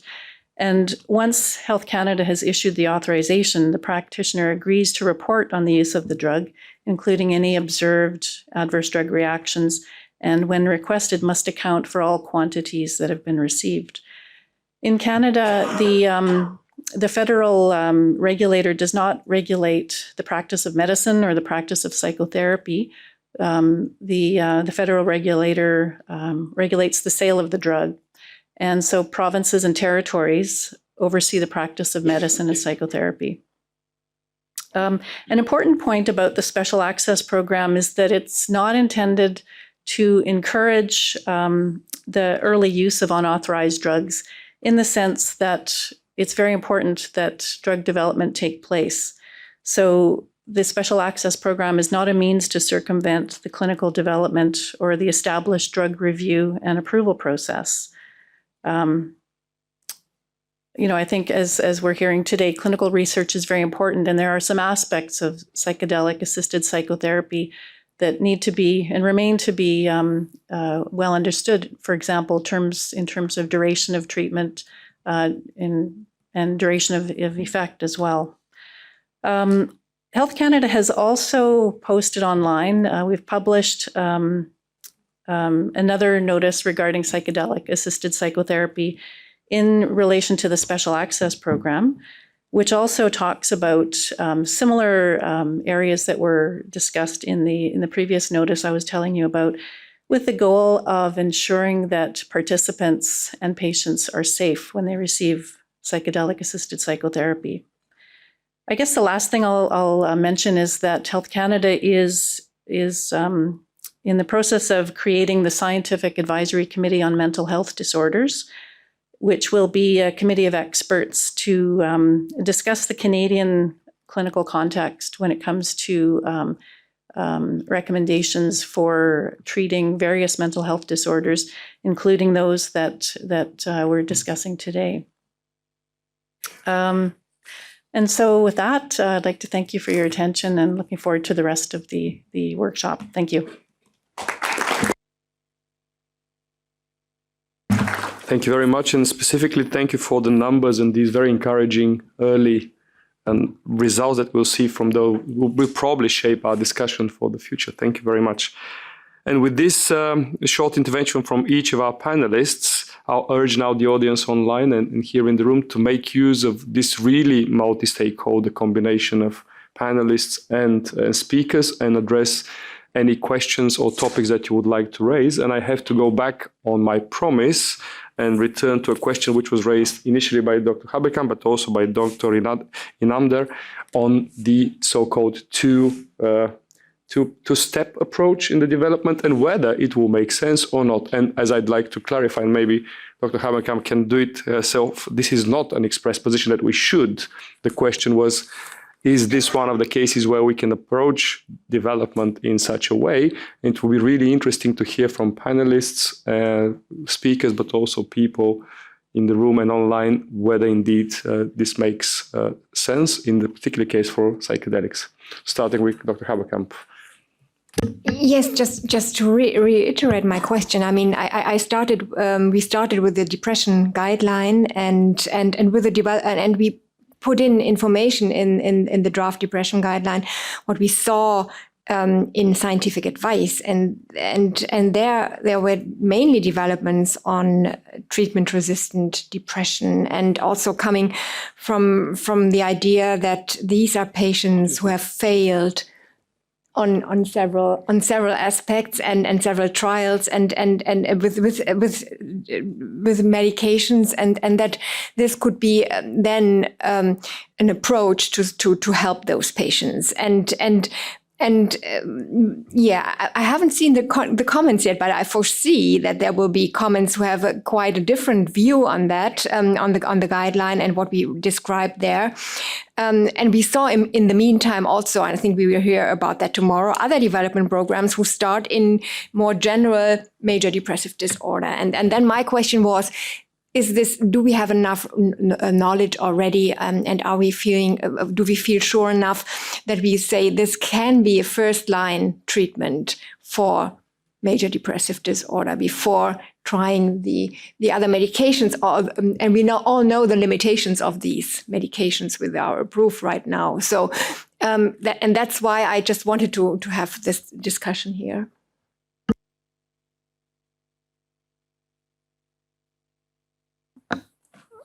So I think that these considerations have to be somehow balanced with the burden of disease and with certain risks that come with certain conditions. I think WHO Europe at some point calculated that we have 130,000 suicides or people taking their lives every year in the European region. So I think from Parea perspective, there is on one hand this notion of a need for a phased approach and moving slowly so that we make sure that we have a kind of meaningful regulation and make sure that we don't harm anyone in the process. But on the other hand, and that's also what's happening in Australia. If we wait, there are also some real costs in terms of people's lives and quality of life. But I also want to come back to the issue of a role of therapy, because I think it's so central. So for me, it seems that there is a number of perspectives. There is a regulatory perspective, there is a scientific perspective, there is a perspective from industry, and then finally a perspective from people with lived experience, or for now, trial participants. So for regulatory perspective, I think it's worth to note that today's regulatory system was developed with classic medicines in mind, with simple delivery systems of medicines. That's how the system is constructed. And now we see, with an advance of science, new levels of kind of complexities, combination therapies. We have ATMPs, advanced therapy and medicine products, gene therapies. So yes, the regulators do not regulate therapy, but maybe still the landscape, the scientific landscape is changing, and we need to somehow meet in midway. And if we think about the future label of a psychedelic therapy, saying that this has to be delivered with a psychological support, for instance, then maybe also what could help is, because this can be understood in different ways by different countries, for instance. So what could help is to have an expert consensus on things like standards of care and training of therapists, or whatever we want to call them. And I think that it might perhaps be best done by licensed groups who have well-established safeguards already. But I think something like this could be perhaps useful and could put regulators more at ease. Then we have a scientific perspective where, we will always hear that more research is needed, whichever therapeutic area we speak about. But when we elucidate this role of therapy beyond safety, and before we want to, I guess, understand also whether there is an effect on duration and magnitude of effects, but also the key question whether there is a synergistic effect between the therapy and molecules. And I think that maybe when we speak psychedelic assisted therapy, we kind of put therapy in the center and then add psychedelics. But I think that it is a synergistic approach effect, and perhaps both could be equally important. Then we have an industry perspective, which of course is kind of overlapping partly with a scientific perspective, but also has in mind things like commercialization. So it's hard to blame companies that they want to bring their drugs effectively to the market. And most importantly, there is a perspective of people with lived experience.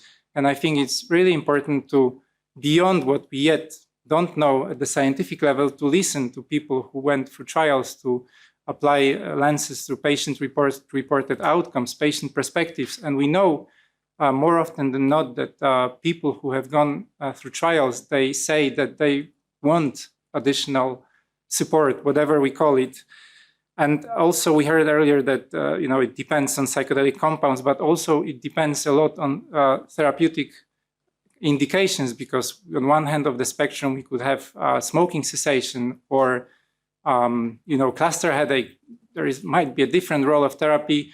And on the other side of the spectrum, we can have conditions like treatment-resistant depression, where these cognitive biases and destructive ruminations are deeply ingrained in one's personality. And if someone has a depression for a few decades, perhaps it is a bit naive to think that we can help someone with pharmacology only, with a psychedelic substance, and there will be different needs. So I think we need these nuanced approaches, and hopefully in the future we can be also helped by digital tools, by AI, not only kind of weeding out non-responders and so on, but also understanding better who might want more or less therapeutic support.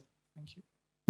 Thank you, Tadeusz. I feel you've raised a number of points that more or less have a common denominator in the fact that in order to build any consensus or any wide stakeholder agreed approach on how to develop these into meaningful drugs, we have to have the understanding that there's no risk-free approach on what we're going to decide on either the inclusion and the function of psychotherapy or the earlier context of whether we should go for a two-step or one-step approach. It all comes down to a selection of an appropriate environment, including appropriate therapeutic context, appropriate comparator, and population in which we get the highest chance of actually showing that something is exerting a meaningful effect, is safe enough in order to progress and get recognized as appropriate treatment, and then progress downstream also to the reimbursement stage. So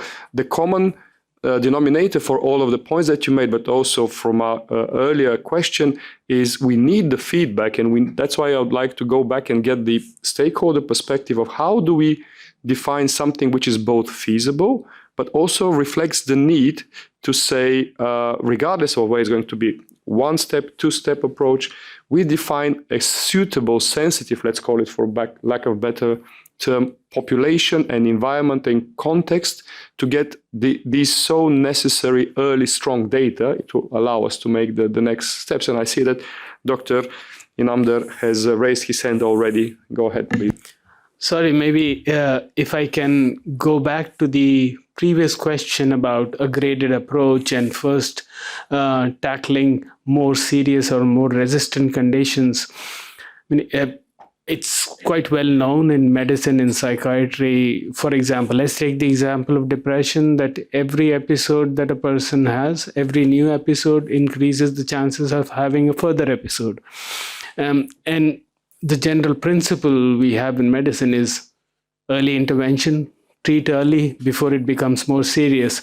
So would that not be a rationale for treating people who are in the early stages of their psychiatric illness, rather than waiting for them to be, let's say, treatment resistant or much further advanced in their disease before allowing them some treatments that may potentially change the course of their illness?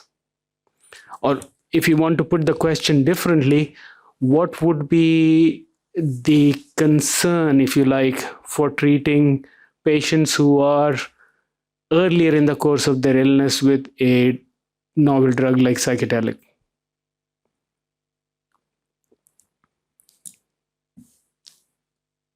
I can start, and then I'll also delegate to some of my panelists here. I think that the concern and the approach historically, at least at the EMA, has been an identified serious issue that we know of. And if you take the example that we had years ago in one of our guidelines, specifically referring to multiple sclerosis, well, this became very much acute when we had an identified serious risk in the face of PML. which for the ones that are not dealing with multiple sclerosis patients is something which is often more serious than the disease itself. And then, of course, this necessitates an intervention and very much predefines a population that will be benefiting versus the already known risk.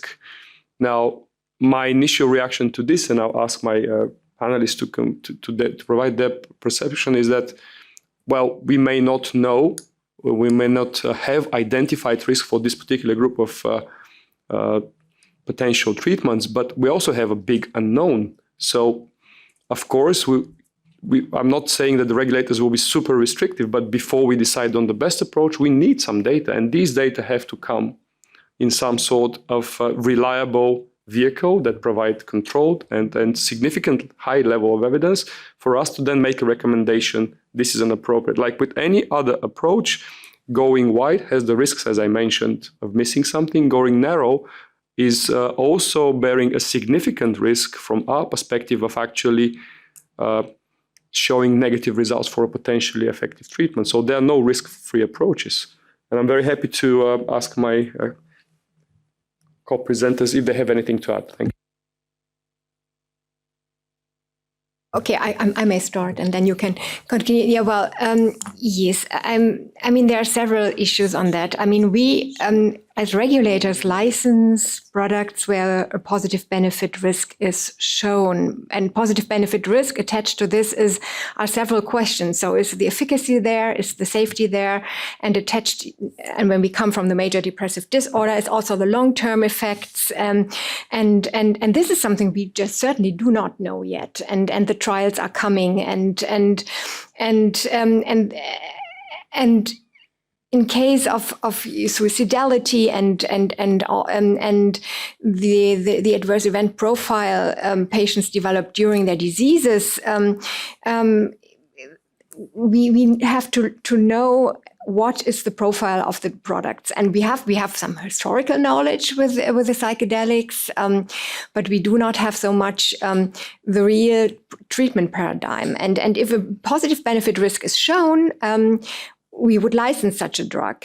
But we do not regulate how is the treatment paradigm for clinicians. So this is another guidance. So that is clinical therapy guidelines. So and we do the regulatory guidelines and not the clinical therapy guidelines. And we thought from a regulator, since we have this difficult safety profile of these products. And we do have also this difficult study set up and setting and lots of questions not cleared, that it might be wise to start in a more severely affected population. And if we see that it works well in these populations, the knowledge is gained, and then we might open up to study that also, to recommend studying it also in a less severely affected population. But if the treatment effects would be enormous and huge, and somebody comes up with a trial in a less severely affected population, and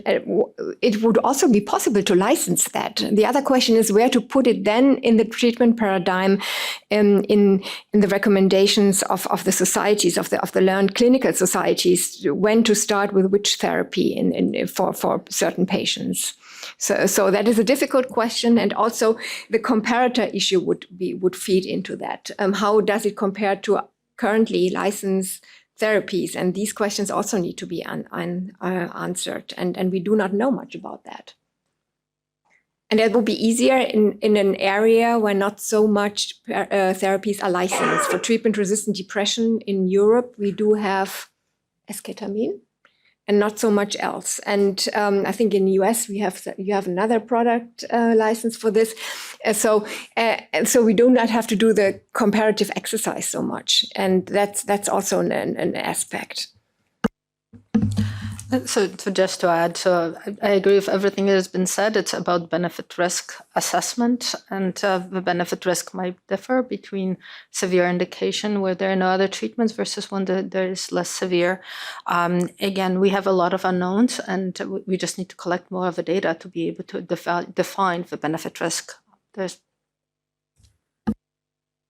Thank you. There's an intervention from the room. Tomasz Paleńczak, if you can introduce briefly yourself, and please go ahead. Yeah, can you hear me? Yeah. I'm Tomáš Pálinček from Czech National Institute of Mental Health, based in near to Prague, and involved in preclinical clinical research, doing also lots of academic clinical trials. I would like to add a little bit to what has been already mentioned, whether psychedelics should be first-line treatment or for TRD and so on. I would like to add the clinician and patient's perspective. I think the treatment we should offer to patients also should be related to the burden patients suffer. And I would like to show you, or you can think about like what David mentioned with the surgery. If you would have an appendicitis and you would go to a surgeon and he will tell you, okay, I will prescribe you medication and you will suffer for about 2 or 3 months and then you will get an effect. Or you will go to a surgeon and the surgeon will tell you, okay, I will remove your appendix and the day after you will feel much better. What would you choose as a patient, and what would you offer him as a doctor? So this is kind of a special situation for psychiatry, where most of the medications take 6 to 8 weeks to take an effect of a full therapeutic dose, and psychedelics are, on the other hand, like with 1 dose you can already see an effect. So I think it's important to think about psychedelics in general, that they could be very first-line treatment to see whether we can immediately help and decrease the burden of patients, and get some space to adjust other therapies which take much longer time to have an effect. And that's my point. Thank you very much. And I can confirm that from a regulatory perspective, what you said is true. We can do this, but the first and absolutely necessary point is we have to know that there is efficacy being demonstrated. And then there's another risk. Not, of course, we recognize the importance of the burden of the disease burden, but there's also a risk for drug developers, because not hitting the right population and maybe going sometimes too advanced, and where the disease burden is the highest, potentially can also have a risk of not showing enough efficacy in a very, very tricky and resistant population, where this potential treatment may be very well suited for another subgroup. So there are 2 types of conditions that we also have to consider. One, that we have to know enough about the efficacy, and second, that we are not missing out on a potential good treatment by aiming too high, so to speak. And I've seen that there's also intervention from Professor Nutt, but a direct intervention from Professor Elfering on this point, or is it later? Because if it's directly a response, I can give you the floor now. Thank you very much.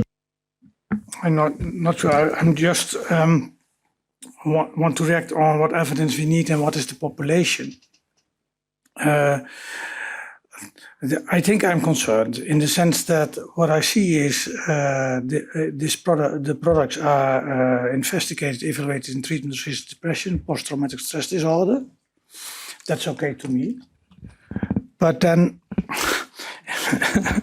okay, but then I said in depression in general, and you get a kind of dilution of an indication, a very broad indication. And I think, first of all, we need evidence. That's one of the things. And if you talk about treatment-resistant depression, the way the psychedelics are applied are quite different, at least in the clinical trials. Sometimes it's as monotherapy in order to have a quick reduction in the depression. In other situations, it's quick reduction with conventional antidepressant. In other indications, in other studies, it is a kind of chronic or intermittent treatment, and there's all kinds of designs to generate the evidence of efficacy. That's one thing. But if you have a deletion or a dilution of the indication, I get worried, because it's not only the patient who has a need for these medications. There's also a population who has not a need of a large prevalence of use of addictive abuse products with addictive and abuse potential. And so I'm not excluding that in the end it may be, but we saw in Australia that the medication may only be used under supervision and may not be taken at home. So how to extrapolate that to general depression, that's one thing. My point is actually start with the most severe, look if there you can find the evidence of efficacy, and then gradually, if the data are accumulating for safe use, we can set it out in the population. And even if the safety, if our expectation of abuse potential, addiction potential is not what we expected, then it can be set out in a larger population. But that takes years. That is not something from today tomorrow. That may take 5 or 10 years. So I think we should start generating evidence where the need is the most for the individual patient. And talking about general depression, talking about depression with an insufficient response but not treatment resistant, I think that for the moment it's too early. We first have to expand our safety database from an individual patient perspective, but also from a population perspective. I stop here. Thank you very much. Professor Nutt, you wanted to intervene? Go ahead. Sort of slightly tangential question really about the scheduling. I wanted to ask Dr. Van Dam, is there any reason why EMCDDA hasn't recommended it being removed from Schedule 1, both these drugs? Yes, and if I can add to this question a more multi-stakeholder approach, after you answer directly, if you can, I'm also interested because you made, for example, today you made some comments about how difficult it is to reschedule those and how high the bar is. If there are recommendations and concrete requirements from the field, patients and investigators of what can be done and what concretely you see as lowering the bar, that would also be the follow-up question after Professor Van Dam's intervention. Thank you very much. I was expecting that question. And I can give an easy answer because the MCDDA is not doing recommendations to the scheduling on the drug control conventions. We know, all of us know the system of the scheduling in the conventions, and it's both a combination of a scientific process through the WHO ECDD, and then of course there's a normative element involved too. And the MCDDA at this stage is a monitoring center. We do not have at this stage the mandate of doing any recommendations. And also, in addition to that, the drug policy development is also a competence for the countries. And under the new EUDA mandate, we will get a slightly different role in terms of supporting the member states with drug policy development. But as this is quite a political area, this is upon the request of the member states. Maybe could I then ask you another question? Presumably you wouldn't oppose any country rescheduling.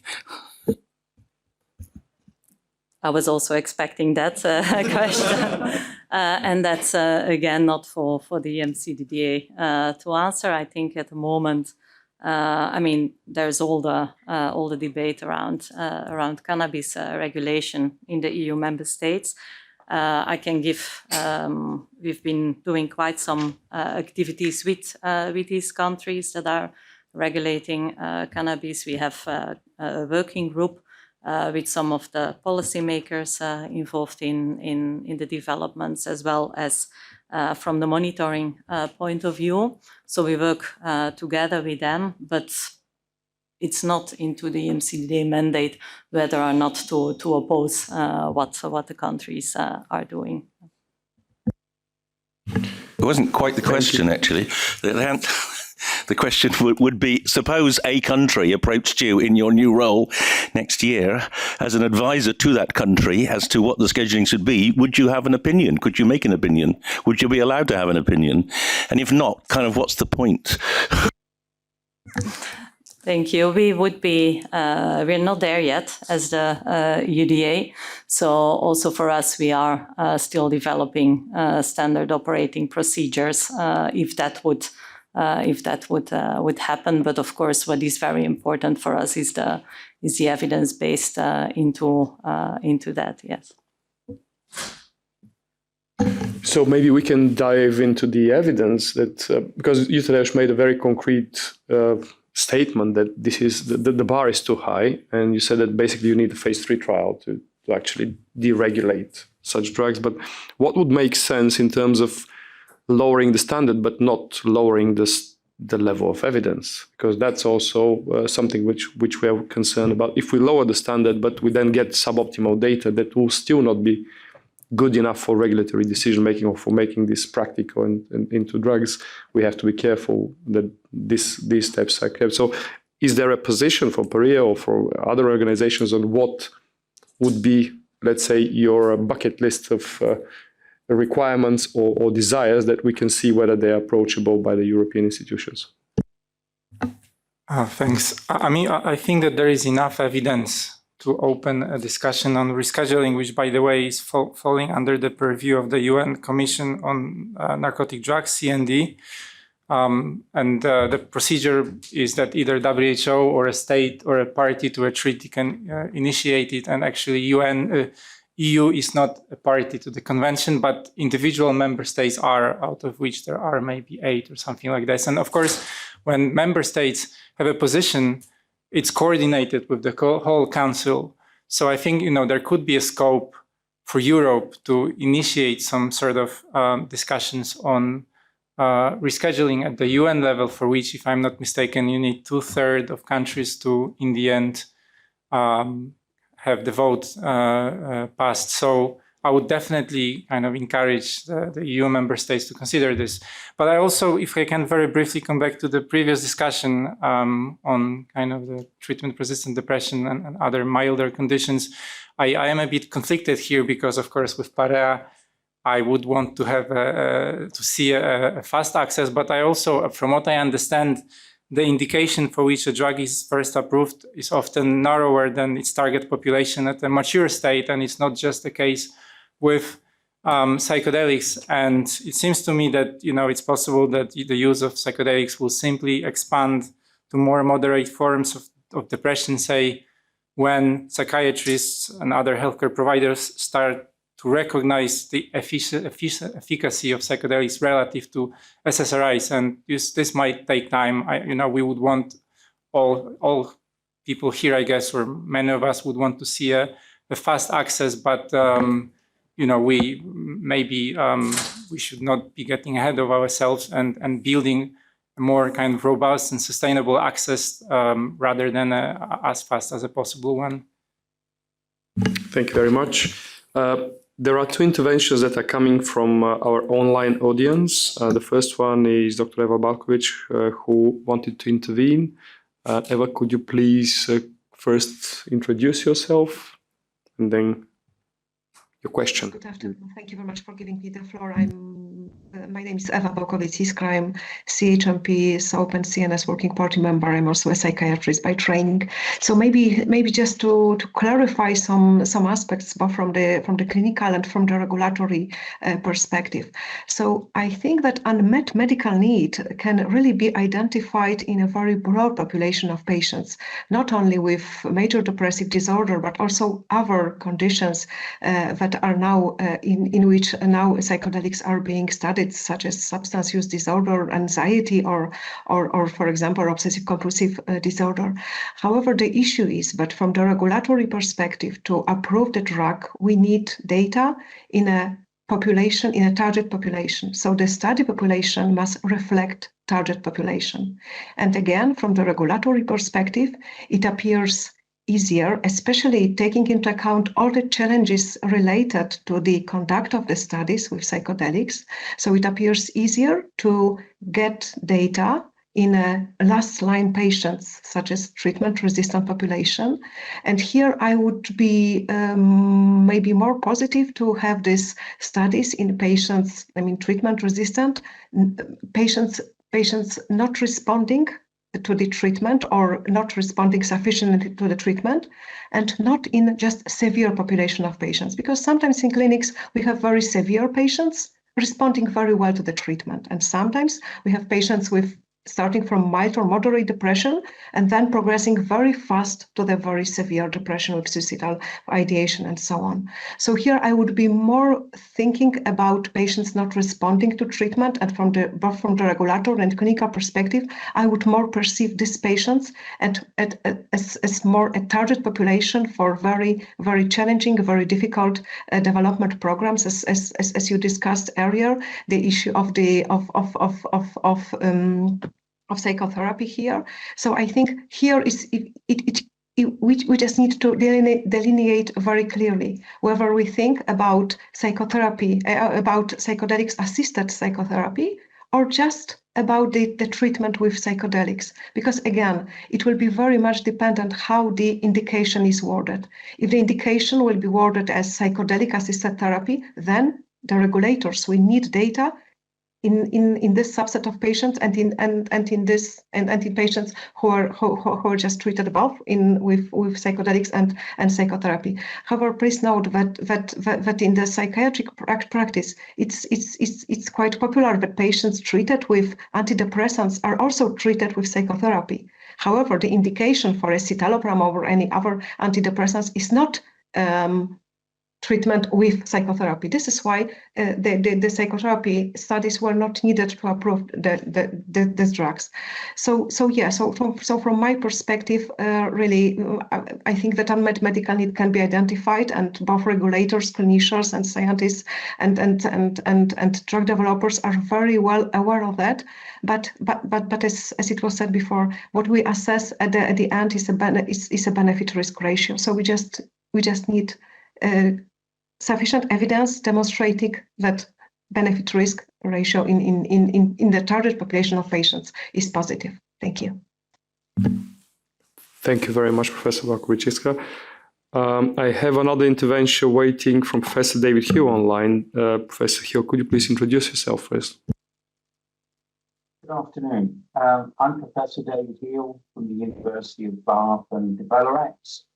I'm a psychopharmacologist by training, and my specialist area is the evaluation of abuse and dependent potential for novel CNS drugs. And I've been involved in the registration of more than 10 CNS compounds around the world.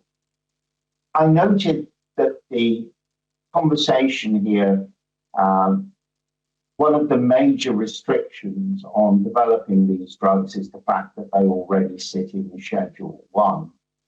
Now, the problem with Schedule 1 is it's a bucket which actually holds anything which doesn't have any approved medical use, irrespective of the level of risk that it poses, providing it proposes some degree of abuse potential. Then if the compound has no medical use, it ends up in Schedule 1.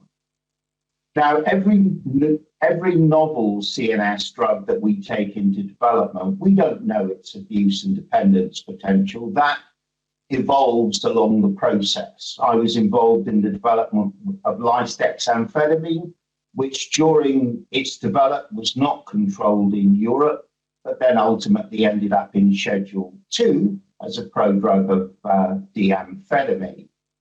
So when it comes to the evaluation of the risks posed to patients and of abuse, what we probably need is a temporary research scheduling of these compounds.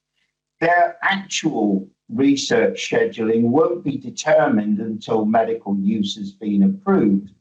But if the European Union could consider or explore the possibility of some temporary research scheduling, even if it was as restrictive as Schedule 2, this would enable researchers to be able to conduct clinical trials in Europe on a much freer basis rather than the individual licenses which they now have to pursue in every single country. Thank you very much. And indeed, it's an important message. And what I'm getting from all the interventions on the topic, I think that one follow-up action will be for us to see as representatives of the different involved organizations, although we understand that and we know that the decision-making is not with us, on how we can identify what actions we can take to understand better the needs, so we can at least support any decisions in the scheduling that we may be involved in later on. I have a couple of interventions here from the room. I first have Ian who wanted to speak, and then Dr. Goldsmith. Yeah, just to respond to whether people whose condition is less severe should be sort of treated with psychedelics as a first line, I think you really need to take into account the effects and action of these treatments. So with SSRIs, for many people that can feel like symptom management. It can be a bit of a blanket to put over their symptoms, etc. And for some people, that's perhaps more than enough for them to cope better with day-to-day life, etc. I think with psychedelics, you're really encouraged, or kind of you really go down to the roots of the cause of your suffering quite often. So that's maybe a reason not to use it as a first-line treatment. I think as far as that goes as well, and keep coming back to this, a lot of people that do receive psychedelic-assisted therapy end up facing previous traumas. They get insight into why they feel the way they do, why they struggle to deal with life in the way they do, etc. And if you're lucky enough to have sort of the insights and the epiphanies during that session that mean you can come out of the end of that and just go, well, I know the answers, I'm okay now, then great. But again, I think that does bring us back to the therapeutic element of these treatments. Many people, you know, when refaced with their trauma, you could just end up having a re-traumatizing experience. If you have someone there in the room, however you want to frame that support, even if it's, you know, whether that is psychotherapy or if it's lighter level psychological support, whatever, if you have somebody there that can help you work through that, help you make sense of that, help you integrate that into your life ongoing, then I think the potential of these treatments is much more likely to be fully realized. Otherwise, the risk that we run is if we don't have that support in place, people come out and they are re-traumatized, then you'll have, you know, many more adverse events.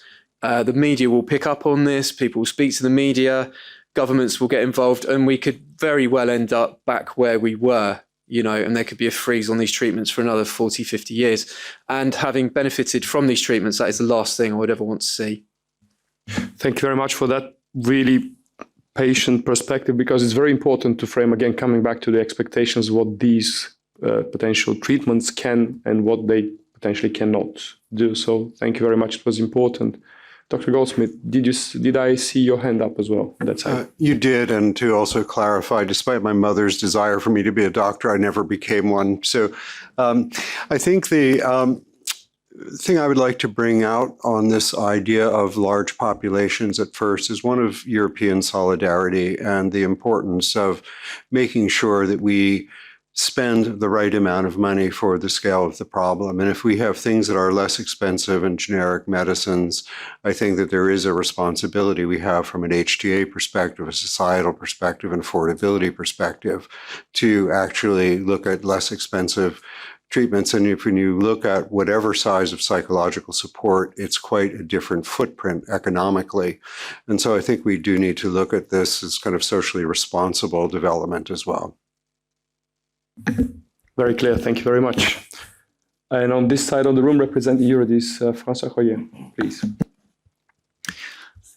Thank you, François Hoyer from Eurydice. And I represent here people who live with a rare disease where mental health is really a big issue. I don't need to explain you why.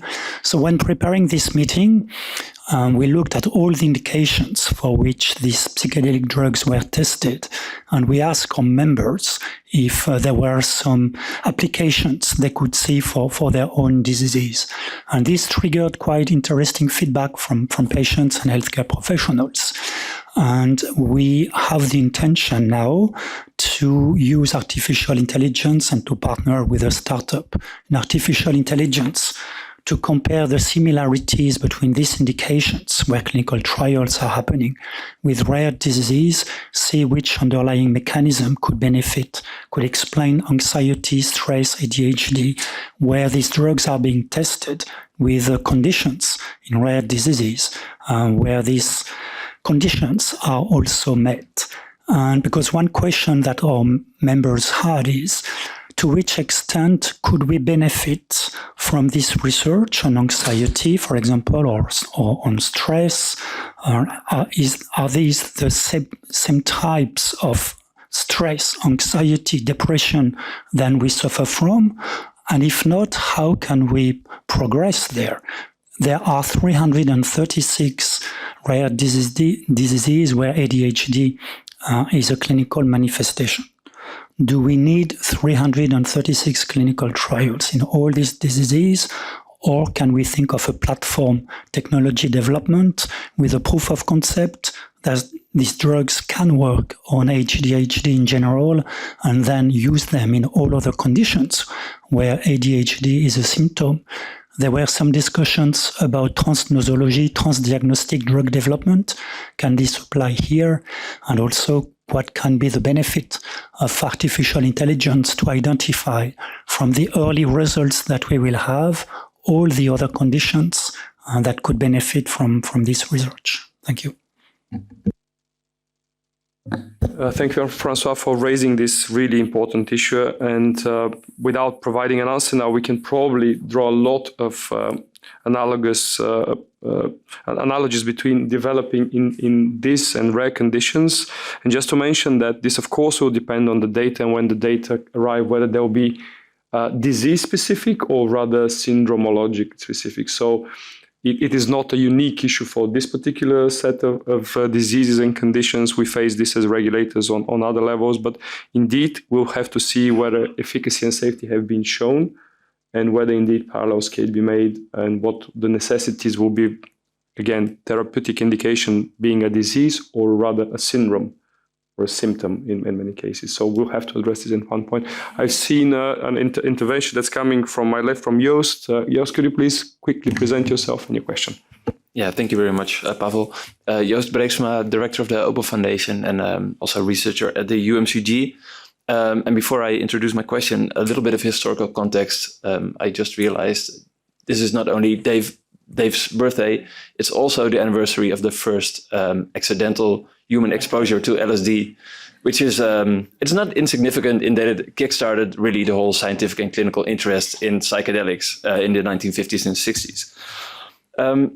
More to the point, the question of the role of psychological support and or psychotherapy. And I do agree it's really important to disentangle these, but my question would be, and I'm really curious if the regulators can help me understand this, the effect of psychedelics is inherently, I think, dependent on the role of psychological support on the set and setting, which includes the safety and efficacy of these drugs. And I appreciate that the role of the medicine regulators is to evaluate these independently, but can this be done without taking into account these factors? And I'm really curious to understand how that can play out. And one final comment, I would like to challenge an assertion made earlier that somehow the duration of drug effect is related to the need for psychological support or psychotherapy, which I think is kind of a dangerous road. I don't think the length of the drug effect is necessarily related to the amount of support needed. Thank you.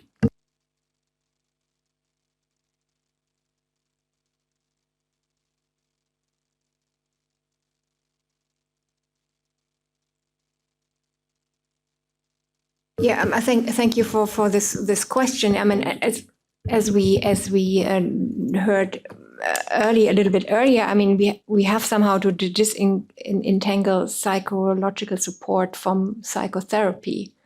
So if we do have the psychological support, this can be standardized and this can be described in the setting of a study, and that can also then be described how to apply this drug in a later clinical setting. So we would not have so much a problem with this. That could be, I think, more or less easily be done. But the other point, if we go to psychotherapy, this is a totally different topic. I mean, there are all kinds of psychotherapy schools, means, and everybody uses probably another one. And if you say, well, and I said this earlier, if you say treatment with psychedelics is psychotherapy or kind of psychotherapy, this somehow then needs to be, or psychedelic assisted psychotherapy, this needs to be somehow disentangled. What does the psychotherapy do and what does the drug do? And then we need to put it in the label and to describe it. And then we have the difficulty that we do not license these psychotherapy strategies. For example, we had a discussion in August last year on the Insight conference where also the German GBA was there. And if it was a psychotherapy setting, not a psychological support, then also the psychotherapy rules or laws, there are also some laws on that would need to be changed, because then this would be a totally new approach, and that would be much more complicated. Thank you. And I saw a follow-up request from Kathy Soltz. Can you please also present yours? Yeah, thank you. I think from the clinical trial perspective, patient safety is of utmost importance. And so the psychological support or psychotherapy works into the patient safety aspect. But I think regulators, they look at the pivotal study and the conditions of the use of the drug, and that often becomes part of the label. And to Marta's point, I think it's really when there's variations in that part of what has happened in the clinical trial, it does become difficult to include that in a label, acknowledging that as a federal regulator, we wouldn't regulate the practice of psychotherapy. So that is something that does need to be worked out. But I think we need to take it back a bit and look at it from the perspective of supporting the patient. Thank you. Very clear answer. Thank you very much. I have an intervention on the left from Mr. Jan Zafar from Imperial College, if I'm not mistaken. Yeah, hi, good evening. So my name's Rayan Zafar. I'm a neuropsych pharmacologist and psychedelic scientist, and we've spoken a lot today about gaps in the knowledge in order to allow for regulatory trials to come through, and we've not really spoken much about mechanistic science and how mechanistic science can be used by regulators or drug developers to supplement the clinical trials knowledge. Now, a lot of the research done at Imperial College and others around the world have looked at the brain mechanisms, identifying clear, tangible differences in individual patients pre and post psychedelic therapy. And I guess the question is, to what extent can these data be used to supplement the clinical trial data? Because I think they're a rich source of data, and as we advance our skills in brain imaging tools, which we have done over the years, is there a framework that you could potentially provide us? I know the FDA have done it with the fast fail approach, for example. So, yeah, does the EU and EMA have a similar regulatory framework for imaging to complement clinical trial data? Thank you very much for this question, because it actually addresses one of the main goals of this workshop, is to address some, what I called earlier, misconceptions of the requirements versus what is absolutely necessary and what should be done. Now, first of all, there are, of course, set of absolute requirements that are already defined, and we have the ICH guidelines, and we have the guidelines that are applicable for all regulatory purposes. And these are, as you know, referring mainly to the preclinical and non-clinical stage and what has to be done. But of course, in the therapeutic context, for each particular development, what has to be done versus what should be done to supplement or increase the level of evidence should be and is established in a dialogue with the regulators. I'm not saying that we'll be cutting corners, no, but certain predetermined conceptions that we must do a certain set of non-clinical trials before we go to the next stage should always be consulted in the clinical therapeutic context and in the context of what's being developed with the regulators. So you're not doing and you're not investing unnecessary effort in the wrong direction. That being said, for the second part, it's not about these data being supportive of the clinical data. It's rather you have to start building a chain of evidence from the early stage that leads into the next stage that leads into the clinical data. So this type of usually accelerated approval, when you rush into the clinical before you've covered the necessities of the preclinical stage, is not something we would ever recommend. And each chain has its weight and its place in the final decision-making process. So to summarize, when the regulators are looking at this, they're looking at the totality of the data. And if you have a clear message through a mechanistic approach showing that the target is engaged, then showing in certain preclinical models, both cell or, if available, mouse or other animal models, and you're moving forward, building on the chain of evidence, finalizing your dossier or your approach with the clinical data, that is the approach to follow, rather than trying to fill in gaps post factum that have been left in the development. So that's my very general answer, but it's important to address this misconception that, first of all, everything has to be done before you approach the regulators and you run the clinical data. No, there are certain things that have to be done and certain things that you should talk to us about. But second, think about this chain of evidence approach rather than rushing to a clinical development and then trying to address the gaps in this clinical development through mechanistic data. And I'm very open to hear interventions directly on this one before I go further on in the room. Could you please, yes, go ahead. Thank you. Philippe Gould from Paris, France. I'm a psychiatrist, a clinician treating patients with TR and anxiety. I think that we do have already quite a lot of science and TR in these randomized controlled trials showing efficacy of psychedelics. So that's not the major issue. But I think we're all here just to see how we can speed up the process of having it available for patients. For that, there's plenty of different aspects that we have to deal with. But I would like to propose the point that maybe we could focus our attention on what can we standardize? What can we push as clear recommendations to increase our chances that things are going to have a good efficacy? The list, in fact, is relatively small. Psychological support and monitoring is a must. The environment has not been mentioned a lot, but it has to be made in a specific room with specific type of surrounding. The kind of delivery, the efficacy assessment, but also side effects, and then the qualification of clinicians. That's a relatively short list of 5 points for which, with all the knowledge we have in this room, we could propose very clear evidence showing that these are the ways to go, and that would probably facilitate the idea. Thank you. That's a very clear message, and I'd like to thank you for that. Indeed, again, to reiterate the message, it's not going to be a one-sided requirement coming from the regulators. We need the input of the key opinion leaders to exactly agree and standardize these key concepts. And if the key opinion leaders are then providing this to the regulators will follow. So I think collaboration is key in this aspect. I've noticed a couple of interventions, but I have a couple of others waiting on the left, so everybody will be given the opportunity to speak. For now, I have an intervention from Carolina here on the left. Could you please present yourself? Thank you. So I'm Carolina Seibert. I'm a clinical psychologist, psychotherapist, and researcher at the Champalimaud Foundation, which is a neuroscience and oncological research center and hospital.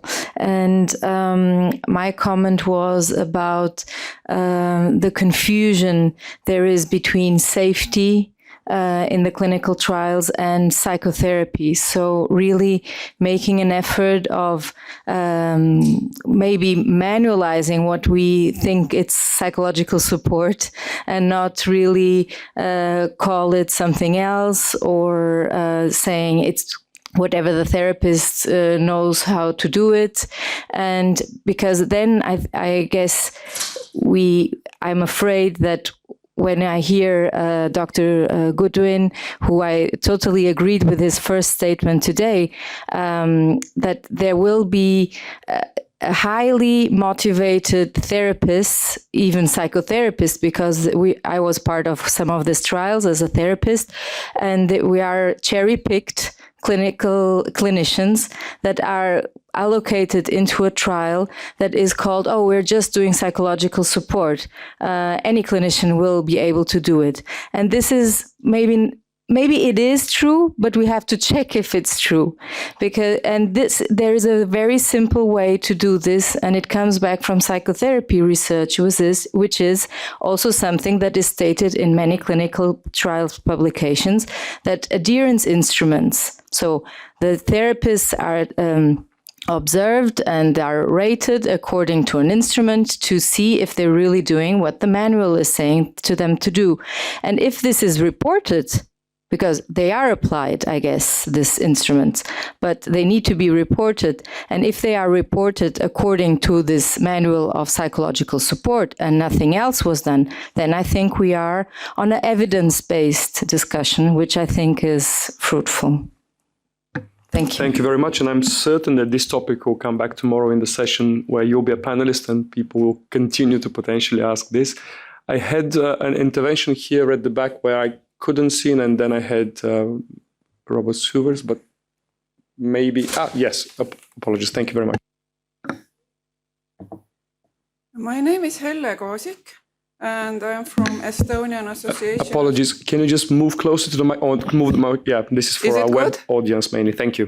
My name is Helle Koosik, and I'm from Estonian Association of Psychedelic Science. I'm not a medical doctor, but I have a PhD as a doctor, so I'm a researcher. And for the last 10 years, I have been researching ayahuasca and its use in the community, also in European community. And from this background, I would offer a perspective of the gray area of unlicensed therapy and spiritual practice as a resource, instead of the pitfall that will swallow our patients if we don't regulate it soon enough. It's about use of existing know-how in the community, in the society, the lived experience of people who have been practicing this for a long time. We don't need a polarization between safe medical and research use and unsafe underground use, because there are helpful and non-helpful approaches and traditions in both movements. So two-way learning can take place. The strength of the unregulated community is in practical experience and competency of building setting for the session and helping to frame and integrate the experience. It's maybe hard to accept for medical doctors, but sometimes young but experienced psychonauts may have more practical knowledge about building a safe and supportive setting than some PhDs, researchers who never had the experience. Thank you very much. And I owe everyone an explanation that my use of doctor in front of your name is nothing but a respectful way to address you when I don't know the exact appellate. But yes, I admit, and I don't want to dichotomize this into doctors and non-doctors, and I don't want to appear as if the opinions of certain stakeholders are more important than the others. Thank you for the intervention. I had someone here on the left, and apologies, I didn't see. Yes, please go ahead.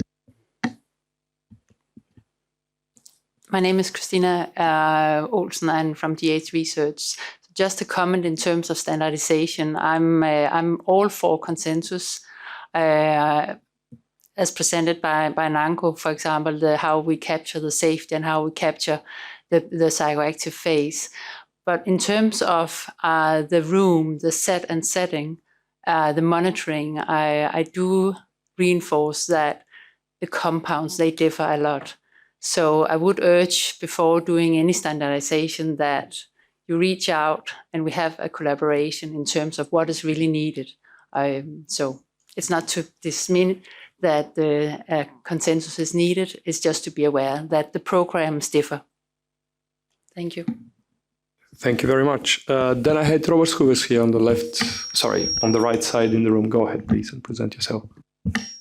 Thank you. My name is Robert Schoevers. I'm a psychiatrist from the University of Groningen, and my group does research. First, we started with generic oral esketamine and later also with classic psychedelics, and we learned a lot from that. And I was triggered by Professor Haberkamp describing the move from support to psychotherapy. I think that is something that's sort of in this room, and people have strong opinions on it should be psychotherapy, or others say, no, you should be supported. I'll tell you a secret. One of the main ingredients of psychotherapy is support. And also the building of a relationship and the letting the other person feel understood, acknowledged, seen, etc., etc. So would it be an option? And the other thing is that if you compare psychotherapies in efficacy, you get into a lot of trouble. So the standardized evidence-based psychotherapies are equally effective if you look at depression, other indications.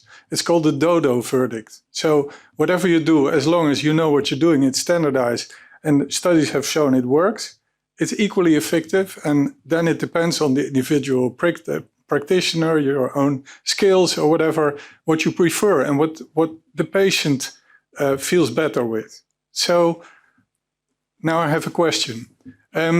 Would it be helpful if we as a field could phrase a sort of a minimum amount of support plus integration that we all feel it would be a good way to offer this in a safe and effective way? Just like if you give an injection, you have to disinfect, or if you do an operation, you have to prepare and you do it in a certain way, etc. Would that be manageable and would that be helpful from the EMA side, rather than staying within this discussion of it can be done only with support, or you need psychotherapy? It's as if it's different things. It's more or less from the same, I would say. Thank you, and I'll expand your question not only from the EMA side. We have more regulators, so I'll ask all that are willing to contribute to that to explain. So first of all, maybe Dr. Haberkamp, and then. Yeah, I mean, exactly. I mean, that would be, of course, helpful if you could define something which would be helpful in this situation. But then I think that is also not. There would be probably no uniform way of addressing this. When I hear to the comment we just hear from this side, I didn't capture your name. So it might be also different depending on the substance used, of course, and it might also be different depending on the disease. So this where it is applied. So there might be not one answer. Not one scheme. No, but you do these things one by one, right? So it would be one drug for one indication, and then the field might come up with a standard that most of us would agree on, which is what would be the best way to apply it. Exactly, that would be helpful. And then Dr. Sokolowska, we see a lot of nodding here. So yes, well, I agree with what was being said. Again, FDA does not regulate the practice of medicine, so we are evaluating the studies that are in front of us, and there are multiple development programs for the different substances within the psychedelic spectrum. So, we need to make sure that we evaluate it based on the studies that are included, the psychotherapy or the support that is provided within it. But at the same time, as we are evaluating it, I think that's really the role for medical societies and others to really come up with guidelines regarding the therapy that might be useful. So I think that there is not only within the regulators, but really the collaboration between the regulators and those societies to really help us to understand how best to implement it. Thank you. Thank you. And without putting in the spotlight, Kathy, is there any different position from Health Canada, or are you following the same principles? Well, I do like the FDA's approach of the collaboration with the clinical practice and the regulators. As I mentioned earlier, what gets put on the label is what was implemented during the pivotal studies. Again, federal regulator does not regulate clinical practice, so I think it's very important to have that collaboration and that understanding. Thank you. So I hope they have resounding yes from the regulators represented in this workshop at least. And I had a question or intervention from Maya Kohek here on my right. Could you please present yourself and your position? Hello, my name is Maya Kohek. I come from the International Center for Ethnobotanical Education, Research and Service based in Barcelona. I'm a PhD in medical anthropology, and my comment goes more into the direction of what is considered legitimate knowledge. And I would like to relate a little bit also to what Hele said just before, that there is a lot of knowledge generated in the field of psychedelic use. They might have been prohibited for the past half a century, but that doesn't mean that its use disappeared or that its research disappeared. It just went underground, but it still continued, and a lot of knowledge was generated in this past half a century. Just for example, the use of ibogaine to treat substance use disorders has been kind of discovered by such underground groups. So this is just one example on how outside the medical context, knowledge is generated and how it can inform the regulators and also the medical community. And of course, there is even more obvious example, which is that many of the today's used medicines are based on how indigenous communities use plants, and compounds have been extracted from these plants and are now used as medicines and largely available to people. So we again learned a lot from indigenous communities as well. And I'm curious if maybe in this discussion about regulating psychedelics for medical applications, if there is also some kind of discussion or reflection on how these kind of regulation would affect indigenous communities that still use this natural psychedelics in their traditional ancestral medicine systems. Thank you.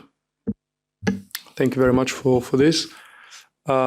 Since we're getting close to wrap up, I'd like to remind our online colleagues specifically that they still have time to make their point or questions before we close. And here back in the room, first I had Nicholas Kadis from Saipan, and then I had also Amir Inamdar for intervention. So Nicholas, please. Thank you. Nicholas Kadis from SciCan. We're the trade association for Canadian psychedelics companies. My question is sort of a two-part regarding both trial design and then alternate sources of data. I think that most of the regulators represented here have tried to develop some sort of guidance for clinical trial practitioners working with psychedelic molecules, which is very, very welcome, of course. But is there perhaps a risk that we are becoming a little bit too prescriptive in how these trials are run, which is limiting the kind of data that we are getting out of them? And then, as a potential solution, we heard this morning from two jurisdictions that have allowed some limited form of use of some molecules to treat some indications, specifically MDMA for post-traumatic stress disorder and psilocybin for major depression in both Canada and Australia. And so I'd like to have the regulators comment on the use of real world evidence from, at the very least, those jurisdictions where that evidence is currently being generated in furthering drug approvals, both in those jurisdictions and in others. Thank you. So having being conscious that one of those, the representatives of one of those jurisdictions has already left, I'll start by asking if there is a comment from Health Canada's position, and then maybe a general comment from the regulators here in the room on the value of real-world evidence. Thank you. So yeah, if I understand the question, it's can the use of, can real-world data, real-world evidence be used to support a marketing authorization? I think we need to look at the big picture, and it's often a combination of clinical trials designed to study the use of a drug, as well as the broader picture in terms of real-world data, real-world evidence. I think that Health Canada, by all means, would be very interested in meeting with a sponsor if they had real-world data, real-world evidence. We would want to see the entire data package, including the clinical trials, as well as other supplementary data. Thank you. Very clear. So to just add to that, as we discussed during the RUF meeting in January and February, FDA does have a real-world evidence framework that we have published couple of years ago, and we are working on complementing. So definitely real-world evidence is something that we would consider.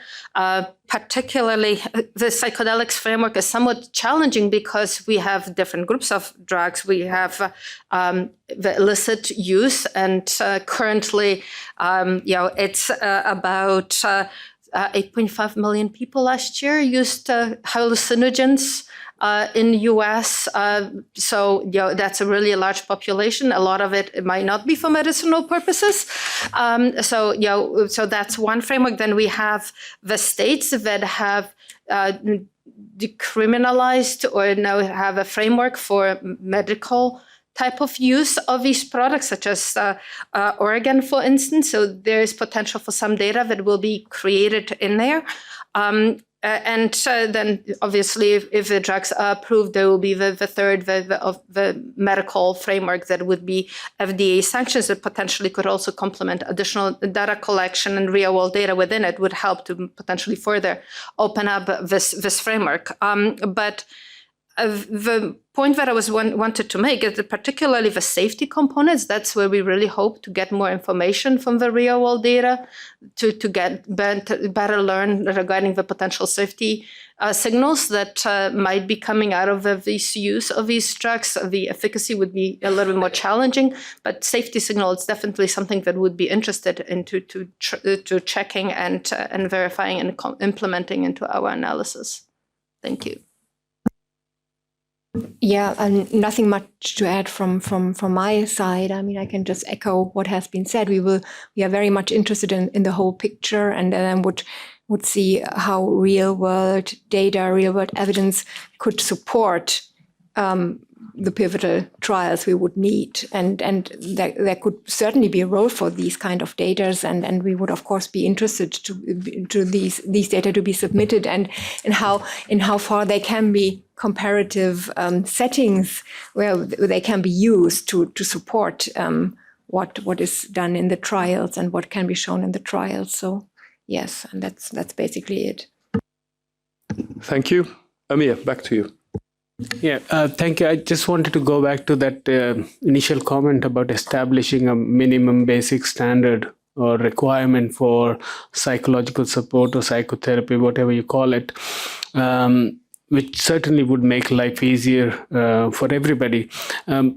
I wanted to share something that we've been discussing in another forum, a working group on psychedelic clinical trial methodology. And what we clearly recognize is there are three phases, right? There is a pre-dose phase, there is a dosing phase, and there is a post-dose phase. And as a starting point, what we proposed there was at least an hour of preparation before dosing, whatever is required during the dosing phase, depending on whether you are using a short-acting molecule or a long-acting molecule. And that is largely somebody sitting there holding hands, chaperoning, etc., whatever you want to call it, and a minimum of an hour post-dose debriefing. If you use that as a baseline, then you could embellish it depending on what your clinical trial looks like, what your compound is, and what you're really trying to study. So maybe using that as a starting point and building on that as a minimum basic standard. Thank you very much. And before we wrap up, I'd like to ask the panelists, but also the speakers, if they have any last comments they'd like to make. From my side here, Dr. Sokolowska, and then we had... So first of all, I just want to say again, thank you very much for including me and the American perspective into this discussion. The one thing that I want to highlight is the convergence of a lot of the questions that I have heard throughout this discussion, the various perspectives of the different stakeholders. Again, very critical for us to take into consideration. So again, it's on one hand reassuring that we have similar issues that we are addressing. I'm looking forward to figuring out how together we can figure out answers to these questions. So thank you. Thank you. Carlos Saborio. Yeah, thank you very much for the invitation. And just add one thing, if we talk about real-world evidence for clinical trials and for regulatory decision, we need to think about real-world evidence also for post-approval. I mean, if we can design early the collection of data for both issues, not only regulatory issues, but also evaluation or assessment uses, it could be better and much more efficient. Thank you. Any of the distinguished panelists, any final words? Tadeusz. Yeah. So just to say that Para is certainly supporting this work towards developing an expert consensus on some, basic standards of care, kind of the lowest denominators at least. This should be done, as I mentioned earlier, by licensed groups who have well-established safeguards, but not one group, many groups, and this should also include. So we have obviously psychiatrists, clinical psychologists, but also nurses. We have industry players who should be involved, but also we heard here that there is a trove of knowledge. There is a lot of to learn that we can learn from indigenous communities and other kind of under the radar or underground uses. So I think these voices should be also included. Then, as I mentioned, we believe that there is a big value in EU countries coming together. There are a lot of things that are applicable across the board, such as ethical issues and so on. And rather than having countries deliberating kind of one by one how to prepare for therapies, we see a big value in an added value in EU-level collaboration. Also, as mentioned earlier, we shouldn't be waiting passively for the innovation in mental health to come. Also, especially at seeing that Europe is not exactly prioritized for now when it comes to large trials, pivotal trials for psychedelic therapies. So we should think how we can create a more attractive regulatory environment. And finally, in the absence of approvals, it's not unlikely that in a few months we'll see an approval of MDMA-assisted therapy for PTSD in the US. How can we turn this to our benefit while we are still waiting? Can we, use this data, also start discussing early access programs, some sort of a phased, narrow access, opening it and gradually expanding. So there could be also kind of benefits coming from that. Thank you. Thank you, Mariam. Yeah, my closing remark. First of all, I would like to thank EMA for this workshop and everybody of the participants for the very insightful comments and helpful comments for regulators. And as I mentioned, we are currently updating the depression guideline as a first step. And I'm very curious on the external comments. I haven't seen them yet. And there's work in progress. And we will certainly take also into account what has been discussed here. And there's more to come. So I appreciate the interactions and we should continue working together. Well, thank you all. And what is left for me then before closure is to thank all participants, both online and in the room. How do we summarize such a diverse, in terms of topics and interactions, afternoon? Well, if I have to make 3 points that we want to agree on. First, we've seen that the regulatory framework is available and it offers incentives, it offers tools, and it should be very clear that we are open for a dialogue how to best use those for the development of new drugs, including in the field of psychedelics. Very importantly, we heard very strong voice from the patient representation and from organizations. Thank you very much for that. This is going to be crucial when we're talking about things like how do we define efficacy and how do we define safety? What is something which is considered clinically important to the patient and not only to the clinicians? So thank you very much for clearly expressing those. And last but not least, I think the word of the day is the collaboration. We've heard it many times. It will not be a one-sided show where the regulators or any other players will develop the rules and the regulations on their own. We need the voice. We need the key opinion leaders. We need the patients. We need the academics to actually make informed consensus decisions, so we as regulators, but also every other chain in the decision-making process, can use the data that we have available for the benefit of the patient and developing therapies. So thank you once again for a very productive afternoon. We'll see each other tomorrow for the second session, which is going to start at 9:30, and it will focus on the trial design, very specific session trial design for these particular developments. And last, you will receive a survey about the workshop and the proceedings. Please make sure that you fill this in. It will really help us develop these events into a better communication tool. Thank you very much. And to everybody online, have a good day and good night. See you tomorrow.